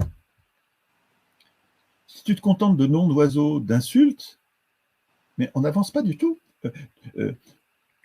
Quand tu traites quelqu'un de fasciste, tu le traites d'extrême droite, tu lui refuses la parole, tu le bannis de tous les médias que tu contrôles ou que tu diriges ou que tu organises, tu le bannis, tu crois que tu vas régler le problème du fascisme. C'est une blague, tu aggraves le problème. Tu le rends violent, le gars ou la fille. Tu règles pas le problème en ostracisant les gens et en les insultant. Hein. Moi, je ne connais pas d'autre manière de progresser d'une façon générale, mais vraiment en toute matière et avec toutes les personnes, qu'en discutant loyalement. Et quand je discute, donc moi je suis prêt à discuter avec tout le monde, et quand tu discutes avec tout le monde, on en est rendu à un degré de dépolitisation de la société tel que je suis considéré comme... Alors, les gens d'extrême droite me traitent d'extrême gauche, les gens d'extrême gauche me traitent d'extrême droite parce que je suis démocrate. On n'en sort plus après. Mais oui, mais je suis démocrate.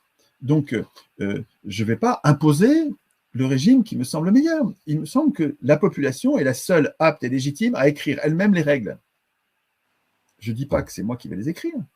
Je ne vais pas les imposer. Je n'impose rien à personne. J'essaye d'expliquer que nous ne nous émanciperons pas, nous ne serons pas émancipés par nos maîtres. C'est nous qui allons devoir le faire. Et pour ce faire, il faudra qu'on soit unis. La population, il va falloir arrêter de la diviser entre l'extrême gauche et l'extrême droite parce que ça fait qu'on va perdre toutes les élections, toujours. Voilà. Et ce que je dis, c'est que Mélenchon et Le Pen, c'est eux qui représentent l'extrême gauche et l'extrême droite. Mais il faut mettre des guillemets à extrême gauche et extrême droite parce que extrême gauche, c'est une insulte et extrême droite, c'est une insulte. Et personne, comme je disais tout à l'heure, personne n'assume ça en disant « moi, je suis l'extrême gauche, moi, je suis l'extrême droite ». Donc, c'est des insultes. Mais en tout cas, les positions partisanes radicales, à gauche et à droite, sont défendues par d'autres personnes dans d'autres pays. Mais en France, c'est plutôt Mélenchon-Le Pen. Et qu'ils le sachent ou non, je ne suis pas sûr du tout qu'ils le sachent. Si ça se trouve, c'est complètement inconscient. Mais consciemment ou non, ces deux personnages, Mélenchon et Le Pen, forment à eux deux une opposition contrôlée. C'est-à-dire une opposition dont le pouvoir n'a rien à craindre. Parce qu'ils sont deux et qu'ils se détestent, qui refusent à vie la moindre alliance, ces gens-là nous coupent en deux. Ils nous jettent les uns contre les autres. Ils font que nous allons toujours perdre. Alors que unis, nous gagnerions. Et Asselineau souligne, Asselineau c'est l'UPR, souligne que 60% du programme de Le Pen, c'est le même que la France Insoumise, que Mélenchon. Donc il y a des différences, 40%, mais plus de la moitié, je crois qu'il dit, mais c'est même 70%, plus de la moitié des sujets, ils sont d'accord. Et s'ils étaient ensemble, on gagnerait les élections. Et comment on pourrait faire pour qu'ils soient ensemble? Il faudrait qu'ils disent les 40% sur lesquels on n'est pas d'accord du tout. Et il y a des différences, évidemment, entre les deux. Mais ces 40% ou ces 30% sur lesquels on n'est vraiment pas d'accord, on n'en parle plus et vous déciderez par référendum. Voilà, on n'en fait plus une querelle partisane parce qu'il faut qu'on s'unisse pour gagner. Et ça, c'est un personnage conceptuel que j'imagine parce que vous vous rendez bien compte que jamais Mélenchon et Le Pen ne se rapprocheront pour faire gagner le peuple. Et c'est là que je dis que ce qu'ils font va nous conduire à perdre pour l'éternité. Donc, ça, c'est une impasse partisane dont je suggère de sortir par l'idée démocratique. Parce que quand tu es démocrate, tu ne te préoccupes plus des étiquettes partisanes. Je ne dis pas que ça n'a pas d'importance. Moi, je fais la différence entre la gauche et la droite, évidemment. Je ne dis pas que gauche-droite, c'est un sujet qui ne sert à rien. Ce n'est pas ça que je dis du tout. Je dis que si nous nous opposons sur extrême gauche, extrême droite, on perdra toutes les élections à vie. Il faut arrêter.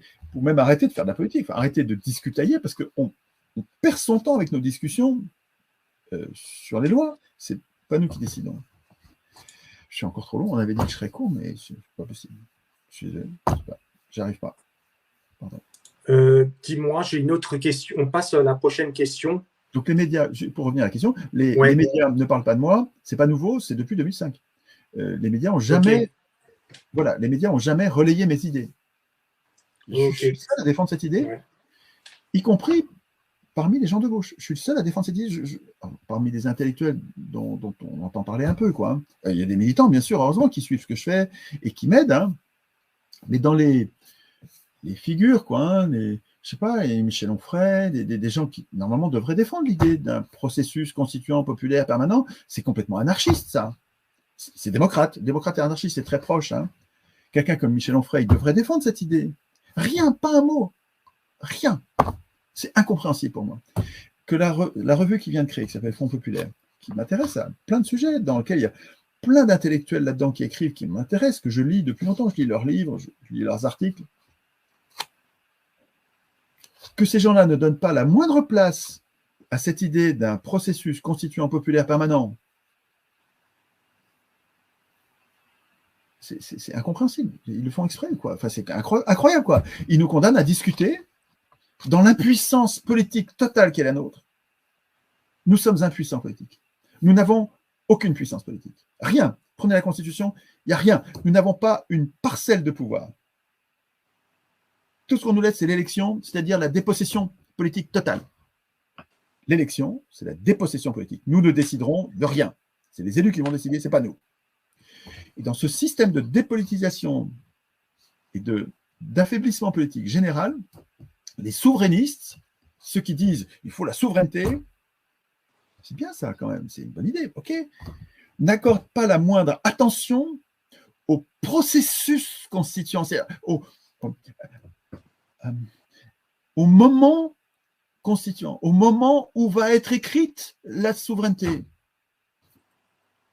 À quoi ça sert de parler de souveraineté si on ne parle pas de processus constituant? On blablate, quoi, on discutaille. Vous comprenez?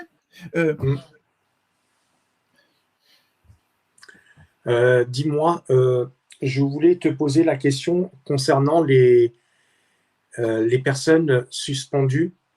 Parce que j'ai vu une vidéo sur YouTube. Vous avez liberté. J'en ai parlé récemment. Tu l'as vu aussi? Et donc, justement, je voulais te poser la question, je voulais avoir ton point de vue par rapport à ça. Alors, suspendu, pour ceux qui ne sont pas au courant, c'est le nom qu'on donne, c'est le nom que l'État donne à des soignants, des médecins, des infirmières, des kinés, des gens qui travaillent dans les hôpitaux, même qui ne sont pas au contact des malades, qui ne sont pas forcément soignants, des pompiers, des gendarmes, qui ont refusé de se faire vacciner. Ce n'était pas des vaccins. Ce n'est pas des vaccins. Ça s'appelle des vaccins, pas des vaccins. Donc je mets des vaccins avec des guillemets. Et eux, ils ont refusé. Ils ont le droit de refuser. Ils ont le droit de refuser. Le code de Nuremberg, qui a été écrit après la Deuxième Guerre mondiale, après avoir fait le procès des médecins nazis, les médecins nazis qui faisaient des expériences sur des êtres humains sans leur consentement, épouvantable, ont été pendus pour ça, pour avoir fait des expériences sans le consentement de leurs victimes, et pour éviter que ça recommence un jour, des personnalités ont écrit un code, qui s'appelle le code de Nuremberg, qui malheureusement n'a pas de force contraignante, mais qui est une référence éthique, une référence philosophique, pour éviter que ça recommence, éviter qu'on recommence à faire des expériences sur des gens sans leur consentement. Et le code de Nuremberg sert à mettre en mots, mettre en phrases, et marteler de façon puissante que tout traitement médical doit être fait dans le cadre d'un consentement libre et éclairé. La personne qui est traitée peut refuser un traitement. On ne peut pas lui imposer, même s'il va mourir dans l'absence de ce traitement. C'est super important. Et c'est complètement bafoué depuis 3 ans, 2 ans. Les suspendus sont des soignants à qui la puissance publique, l'État, celui qui détient le pouvoir et qui donc risque évidemment de commettre des abus de pouvoir, et c'est ce sur quoi je réfléchis moi depuis 17 ans, je réfléchis au pouvoir et les abus de pouvoir. Les 3000 bouquins qu'il y a ici, c'est sur les pouvoirs et les abus de pouvoir. C'est ça ma réflexion. Et il se trouve que je vis une période dans laquelle l'État, c'est-à-dire le détenteur de la puissance publique, se permet d'imposer la vaccination. La vaccination, et là, le débat scientifique, il est complètement, il est d'abord massivement inquiétant sur ce que sont ces vaccinations, et puis il est dévasté par une propagande, une violence contre ceux qui ne sont pas d'accord avec la doxa, avec la pensée dominante, qui est tout à fait terrifiante, qui ressemble vraiment au régime totalitaire. Et cet État se permet, donc l'État actuel se permet, et il le fait faute de constitution. C'est parce que nous n'avons pas de constitution digne de ce nom, notamment dans laquelle il y aurait ce qui est dans le code de Nuremberg et qui n'a pas de force contraignante, dans une constitution d'origine citoyenne, ce serait écrit et ça aurait une force contraignante, et l'État ne pourrait pas le faire, parce qu'il y aurait des organes pour empêcher les élus de faire ce qu'ils ont fait. L'État s'est permis de suspendre, et c'est un mot qui n'existe pas, enfin c'est un mot qui ne correspond pas à une réalité autorisée, instituée, de suspendre les récalcitrants, que je considère moi comme des opposants politiques. Ceux qui ont refusé la vaccination et qui faisaient partie des soignants, comme ils faisaient partie des soignants, la plupart d'entre eux avaient la possibilité de tricher plus que n'importe qui. Et à mon avis, il y en a plein qui l'ont fait. Il y a plein de soignants qui ont dit qu'ils s'étaient vaccinés pour ne pas être emmerdés et qui ont vacciné le lavabo au coussin. Comme on fait avec plein d'autres vaccins d'ailleurs. Et malgré le fait qu'ils pouvaient le faire, qu'ils pouvaient tricher, ils ne l'ont pas fait. Ils n'ont pas triché. Ils ont dit, on ne veut pas te faire vacciner. C'est notre droit. On refuse. Donc ce sont des opposants politiques. Et en réaction, en punition, ils sont suspendus. Ça veut dire qu'ils n'ont plus le droit d'exercer, ils n'ont plus de paye, ils n'ont plus de revenus, ils ne peuvent pas démissionner, ils ne peuvent pas toucher d'allocation, pas de RSA, pas d'allocation logement, ils n'ont plus aucun revenu et ils ne peuvent pas changer de métier. En fait, ils sont désactivés socialement. Ils sont punis extrêmement sévèrement. Mais au-delà de tout ce qu'on pourrait imaginer. Et pourquoi ? Pour avoir refusé de participer à une expérimentation médicale ?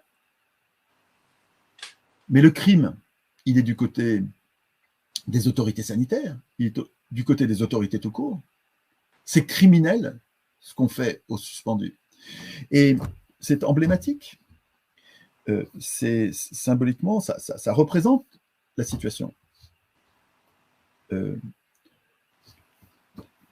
gens qui nous gouvernent, nos maîtres, faute de constitution, n'ont rien à craindre. S'il y avait une vraie constitution, ils auraient à craindre des sanctions pour ces abus de pouvoir scandaleux. La suspension des soignants qui refusent d'être vaccinés, c'est un scandale et qui a disparu dans tous les pays du monde. Tous les pays, les quelques pays qui avaient fait la même chose, ont arrêté de suspendre. Il n'y a plus qu'en France. Et c'est criminel. Et pourquoi en France ça continue ?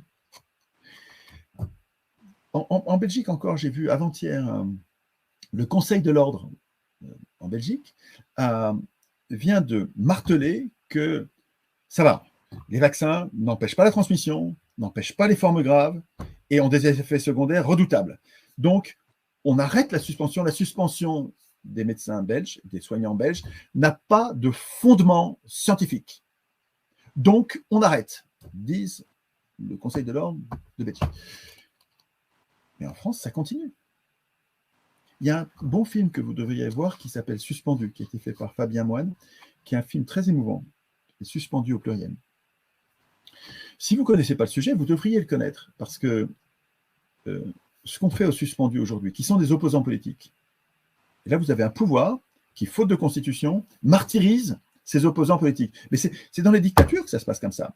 Alors là vous dites, mais si tu n'es pas content, va dans une vraie dictature, va en Corée du Nord, va en... Mais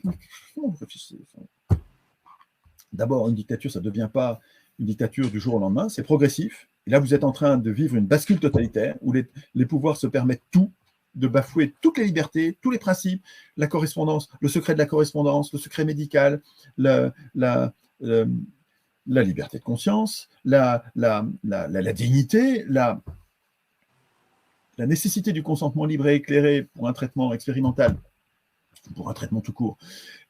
Tout ça est foulé aux pieds dans l'impunité la plus totale. Et vous parlez encore d'une démocratie, un régime qui, par ailleurs, ne donne aux démos rigoureusement aucun kratos. Vous continuez à parler de démocratie et même de régime de liberté, dans un régime où on suspend les opposants politiques, c'est-à-dire qu'on les détruit socialement, ils font la manche, ils deviennent des SDF. Vous détruisez leur famille, ça divorce, ça éclate. Hein, quand il n'y a plus de revenus, les disputes, tous les maux s'enchaînent.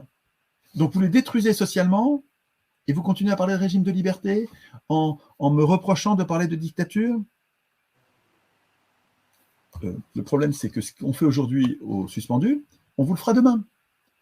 Et si vous ne les défendez pas, vous vous souvenez de cette... il y avait un petit texte d'un pasteur pendant la guerre qui disait ils sont venus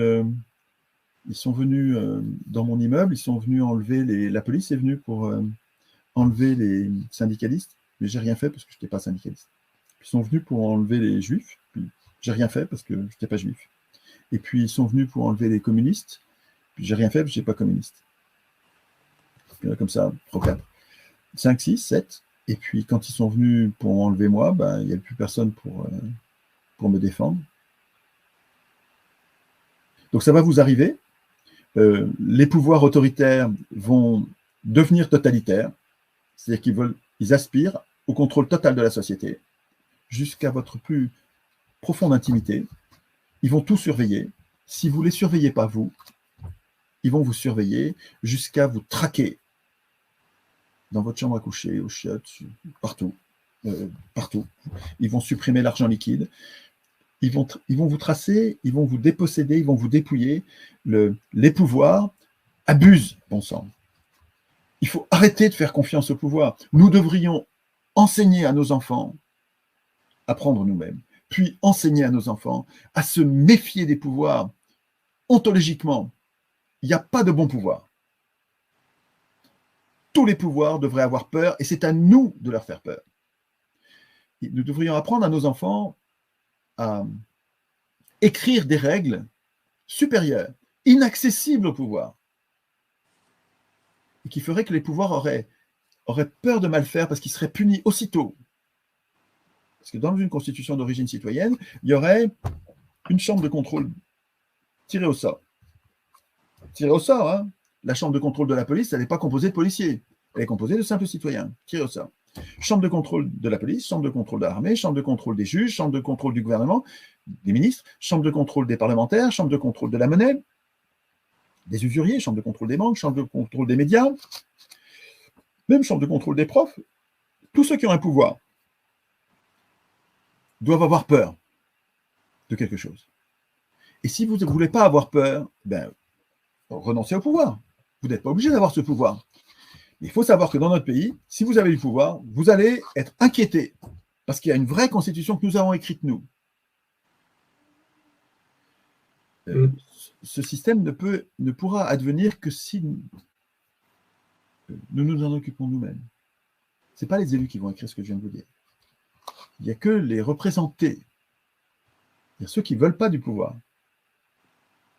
On a besoin des pouvoirs, mais on ne veut pas les craindre. Donc, on va les mettre en place et les contrôler avec des organes qui vont les surveiller et les punir vraiment. Donc, les suspendus, pour moi, c'est un cas d'école. C'est vraiment un exemple chimiquement pur d'abus de pouvoir impuni, comme le cas d'Assange pour les journalistes. Les journalistes se font incroyablement menacés par les pouvoirs qui sont en train de devenir totalitaires partout sur Terre.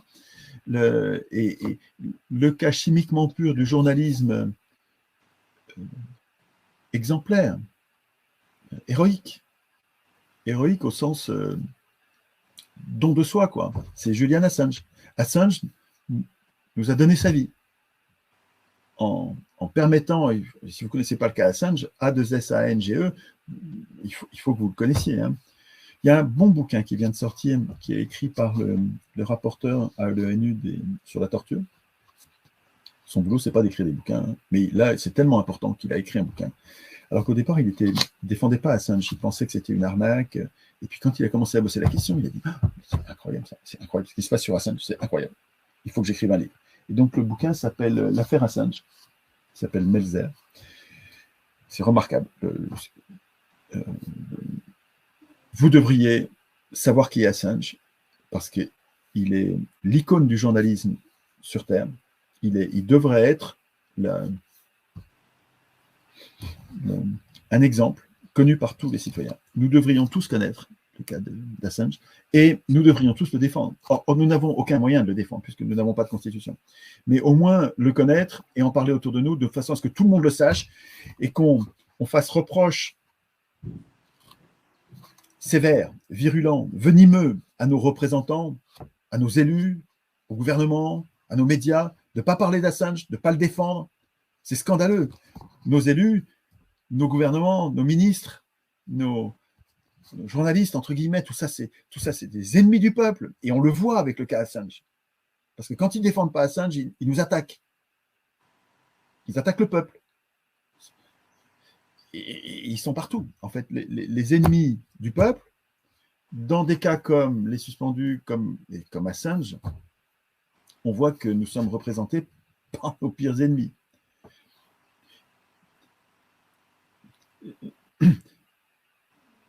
La solution est en nous-mêmes. Hein. Je n'attends rien de ces ennemis. Je ne vais même pas leur demander quoi que ce soit. Je ne vais même pas exiger quoi que ce soit, comme je vous disais tout à l'heure avec les Gilets jaunes. Je vais travailler avec mes congénères humains pour que nous apprenions à vouloir nous émanciper d'eux, pas à demander aux élus de nous émanciper. Non, c'est pas quand même. Il faut que nous apprenions entre nous à vouloir l'émancipation.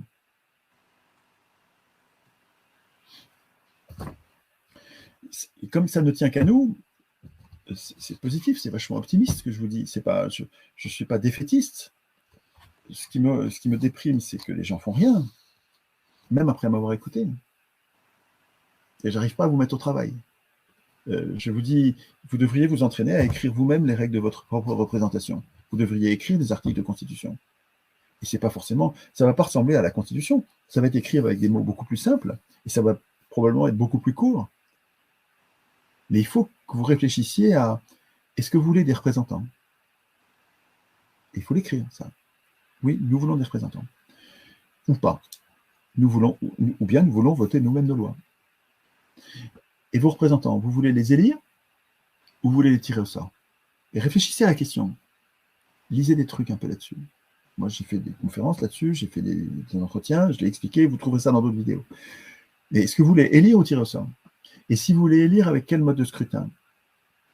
Vous êtes sûr que vous voulez un scrutin uninominal? Parce que c'est une merde, hein, le scrutin uninominal, c'est le plus mauvais moyen de choisir un représentant. Vous pourriez, sur une liste, dire, lui, je lui donne numéro 1, numéro 2, numéro 3, numéro 4, numéro 5, numéro 6, numéro 7. Et en donnant des points, vous pourriez dire, lui, je lui donne 6 points, lui, je lui donne plus 6 points, lui, j'ai très peur de lui, je lui donne moins 12 points. Vous pourriez noter, vous voyez, chaque candidat, vous pourriez les noter en établissant une préférence. Mais c'est très, très différent. Ça donne des résultats qui n'ont rien à voir avec l'élection uninominale. Donc, réfléchissez à ça. Qu'est-ce que vous voulez comme mode de scrutin? Qu'est-ce que vous voulez comme contrôle? Est-ce que vous voulez les contrôler ou est-ce que vous les laissez jusqu'à la prochaine élection, ils font ce qu'ils veulent? Mandat impératif ou mandat indicatif? Mandat impératif, il faut qu'ils le fassent. Et ils sont virés s'ils ne font pas ce qu'ils avaient promis de faire. Ou bien un mandat indicatif, ils font ce qu'ils veulent. Bon, voilà, c'est les chefs pendant la durée du mandat. Et vous voulez quoi, vous? Vous voulez qu'ils vous rendent des comptes? Ou vous voulez qu'ils n'en fassent qu'à leur tête, vos représentants? Et vous, le pouvoir que vous voulez pour vous-même, vous voulez voter les lois? Vous voulez préparer les lois? Vous n'êtes pas obligé. Hein. Vous pouvez demander aux élus de préparer les lois, et puis ensuite, ils vous les présentent et vous les votez. Vous pouvez écrire ça. Et vous voulez... Est-ce que vous voulez reprendre la main sur vos élus quand vous n'êtes pas content? Est-ce que vous voulez choisir les sujets qui vous paraissent importants et voter là-dessus, c'est décider? Est-ce que vous voulez du RIC? Mais si vous voulez le RIC, il faut que vous l'écriviez vous-même, hein, parce que les élus ne l'écriront jamais. Ils préfèrent mourir. Enfin, j'exagère, je ne sais pas ce qu'ils... Mais à mon avis, oui, ils préféreraient... Ce serait la dernière chose qu'ils feront de vous donner le RIC. Les élus ne vous donneront jamais un vrai RIC. Jamais, jamais, jamais, jamais. Jamais. Oui. Parce qu'ils ont un intérêt contraire, personnel. Donc, c'est à vous de l'écrire. Donc, vous voyez, ça tient sur les doigts de deux mains, les sujets sur lesquels vous devez réfléchir. Ouais. Et il ne tient qu'à nous. Donc, il ne faut pas me dire que c'est une utopie. C'est tout à fait possible. C'est une utopie pour l'instant. C'est pas possible, ça ne se passe pas pour l'instant. Je ne comprends pas bien pourquoi. Il y a plein de gens qui m'aiment bien et qui suivent ce que je fais. Et ils trouvent tiens, c'est bien ce qu'il fait, Chouard, c'est utile, on comprend ce qu'il dit, tiens, on dirait qu'il prend les choses par le bon bout, Et pourtant, à chaque fois que je parle, je dis, il faut que vous vous entraîniez à écrire, à faire des articles, à écrire. Et vous ne le faites pas. Mais c'est pas parce que vous ne le faites pas que vous ne le ferez jamais. Juste, je n'ai pas encore trouvé les mots qu'il faut pour vous mettre au boulot, pour vous remuer. J'arrive pas à... C'est l'engagement. Vous savez, moi, je suis devenu engagé. Il y a un truc qui a fait que maintenant, je me donne un mal de chien depuis 20 ans, ou presque, depuis 17 ans. Je suis engagé politiquement. Et je cherche, dans ma tête, qu'est-ce qui fait que je me suis transformé comme ça. Je suis devenu quelqu'un, un militant. Et je me donne du mal. Je renonce à plein de trucs pour cette bagarre, pour le bien commun. Et je vois plein de gens qui ne font pas ça. Et qu'est-ce qui a fait que moi, ça s'est passé? Et j'essaye de transposer en disant, ben voilà, peut-être que si j'arrive à comprendre bien ce qui fait que moi, je me donne du mal, ben, peut-être je vais aider les gens à se mettre à se donner du mal. Et parmi les moteurs, j'ai beaucoup de bouquins sur les manipulations et la formation comment est-ce qu'on amène les gens. C'est Pierre-Vincent Joule c'est passionnant ce qu'il fait là-dessus. Il dit, mon domaine d'étude, c'est comment conduire les gens à vouloir ce que vous avez décidé qu'ils devaient vouloir. Et en fait, il trouve, il y a plein de choses, je ne peux pas développer là, mais une des choses, c'est une des situations qui fait qu'on s'engage, c'est qu'on a promis qu'on allait le faire. On s'est engagé devant tout le monde à le faire. Si on a fait ça, on va le faire. Parce qu'on s'est engagé, parce qu'on a promis qu'on allait le faire. Alors, quelquefois, il y a plus de 500 vidéos de ce que j'ai fait depuis 17 ans, donc il y a beaucoup de choses, mais il y a quelques conférences dans lesquelles j'ai essayé ça, mais ça me gêne. Mais je le dis, en conférence, je dis, vous voyez ce qu'il faudrait que je fasse, c'est que je vous demande, est-ce que vous êtes prêts demain à faire les ateliers constituants, levez la main en disant, oui, je vais le faire, mais engagez-vous devant tout le monde. Et je ne vous dis pas ça, vous comprenez, ça me gêne de vous le demander parce que moi, je ne suis pas un gourou, je ne suis pas un chef, mais je vous dis juste, il y a plus de chances pour que vous le fassiez si vous vous levez en disant, je m'engage à le faire, je vais le faire. Parce que si vous faites ça, si vous vous levez et devant tout le monde, vous dites, je vais le faire, statistiquement, vous allez le faire. Alors que si vous ne le faites pas, si vous ne vous engagez pas publiquement, vous n'allez pas vous engager réellement. Vous allez passer en dire à personne, et puis personne ne pourra vous le reprocher parce que vous n'êtes pas engagé et vous n'allez pas le faire. Donc, peut-être que je devrais recommencer ça en demandant aux gens et en leur expliquant. Ce n'est pas une manipulation parce que ça se fait pas. Je ne vais pas faire ça à l'insu des gens, je vais leur expliquer. Donc, ce n'est pas une manipulation, tu vois, c'est pas. Mais je cherche, tu vois, le ressort intellectuel qui fait que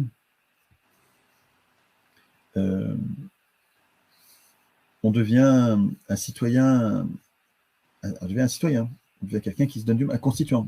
Citoyen et constituant, pour moi, ça va ensemble. C'est long, hein, c'est plus long que tu m'avais dit 1h30, mais ça fait. Ouais. On va arriver. En toute façon, je pense que pour les questions, je pense qu'on fera un prochain live si tu es d'accord. Et je noterai les questions, puis tu répondras aux questions des gens, parce qu'il y a beaucoup de questions. La première fois qu'on se parle, j'ai tellement de choses à vous dire que je prends toute la place et puis je reprends tout pour que vous compreniez. Parce que j'ai l'impression que ta chaîne, je ne la connaissais pas, mais ça doit être un public assez différent de ce que il y a un peu tout, les gens que je vois d'habitude. Et donc, quand je l'explique, là, il faut que je reprenne un peu les choses. C'est pour ça que ça fait des réponses longues. Mais après ça, quand on va se retrouver sur des questions, j'aurais plus besoin de réexpliquer tout ça et je pourrais peut-être faire des réponses. Je suis bavard quand même, hein, donc j'ai tellement de choses à dire que souvent je fais des réponses longues quand même. Mais ce sera sûrement plus court. Si de toute façon, tu as déjà pratiquement répondu à toutes les questions. Je réponds à certaines questions, ouais. Attends, je vais regarder si j'ai une ou deux questions. Je vais remonter en haut. Alors.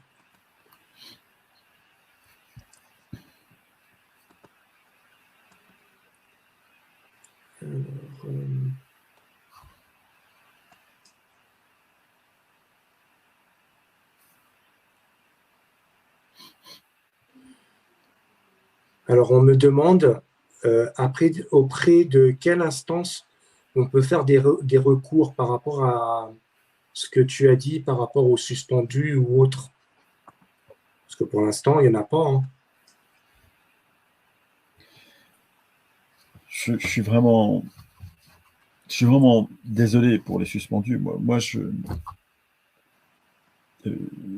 paye tous les mois pour les aider.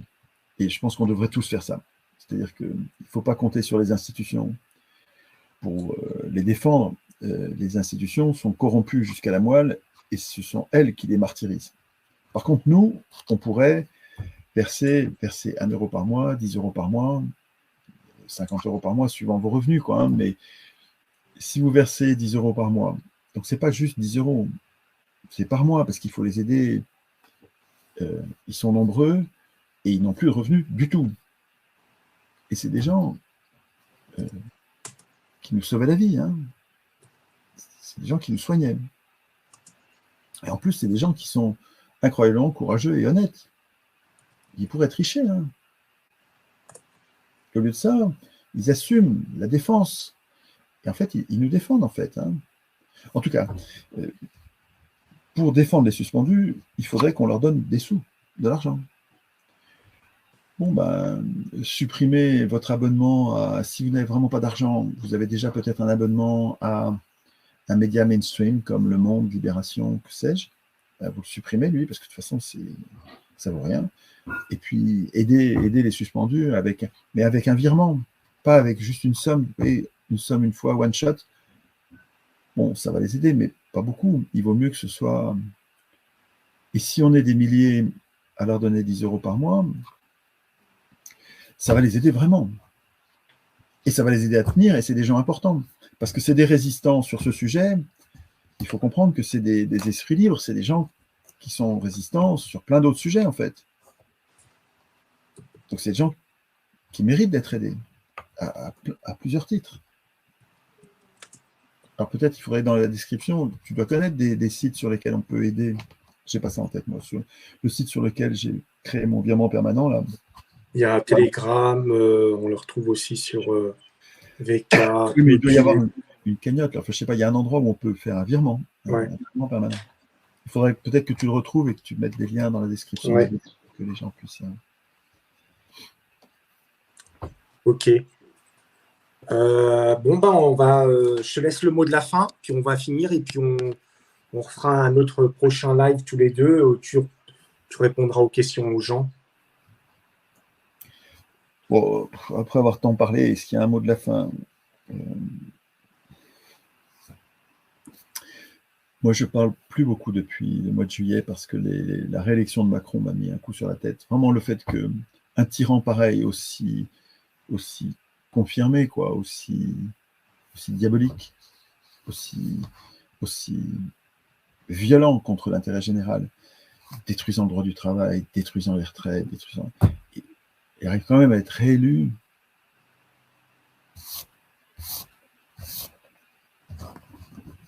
Bon, c'est vraiment, on se dit qu'on n'y arrivera jamais, quand même. Je maintiens l'idée que si j'arrive à trouver les mots pour vous mettre au boulot, ce soir, j'ai parlé de façon différente de d'habitude. Peut-être que ça marchera mieux, je ne sais pas. En tout cas, moi, je cherche une façon, les mots. Peut-être qu'il faudra que ce soit de la poésie. Peut-être qu'il faudra que ce soit une chanson. Peut-être qu'il faudra que ce soit un jeu de société qui devient à la mode et qui, de façon plaisante, conduit les gens à réfléchir vraiment à la Constitution de façon concrète. Je ne sais pas encore ce qui va se passer, mais je sais que si on y arrive, si l'idée, si son heure est venue, c'est-à-dire qu'en fait, ça y est, elle se répand sans moi, elle n'a plus besoin de moi pour grandir. Si les électeurs deviennent constituants, tout va changer, en bien. Il va se passer quelque chose de très significatif pour toute l'humanité, avec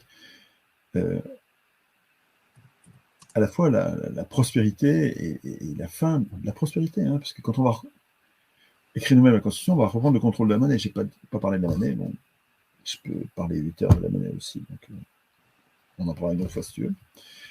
Mais si on devenait constituant, on changerait vraiment tout. Après ça, c'est à vous. Hein. C'est pas moi qui vais le faire. Moi, je rencontre le plus de gens que je peux. Je parle à n'importe qui. Donc, je vois, je parle, je touche des centaines de millions de personnes, des centaines de milliers de personnes, mais malheureusement pas des centaines de millions de personnes, parce que les médias n'aident pas. Mais si l'idée grandit toute seule, là, ça va toucher des centaines de millions de personnes. Et là, il va se passer quelque chose de très important. En tout cas, merci de me donner la parole. En tout cas, non, c'est moi qui te remercie d'avoir accepté d'échanger. Je pense que le prochain live sera beaucoup mieux. On pourra justement aborder, parce qu'il y a plein de questions qu'on n'a pas pu répondre. On avait dit en plus 1h30, on est presque à 2h. En tout cas, je te remercie beaucoup. Je t'en prie. Reste encore avec moi quelques minutes. Je vous remercie à tous de nous avoir suivis. Si vous avez aimé, partagez la vidéo parce que je trouve qu'elle est super intéressante, surtout la partie de la fin où il parle justement des suspendus parce qu'il y a eu des fake news par rapport à ça. Et donc, il faut de temps en temps rétablir un petit peu la vérité. Donc, merci beaucoup à vous de nous avoir suivis, partagez. Et puis, je vous dis à très bientôt.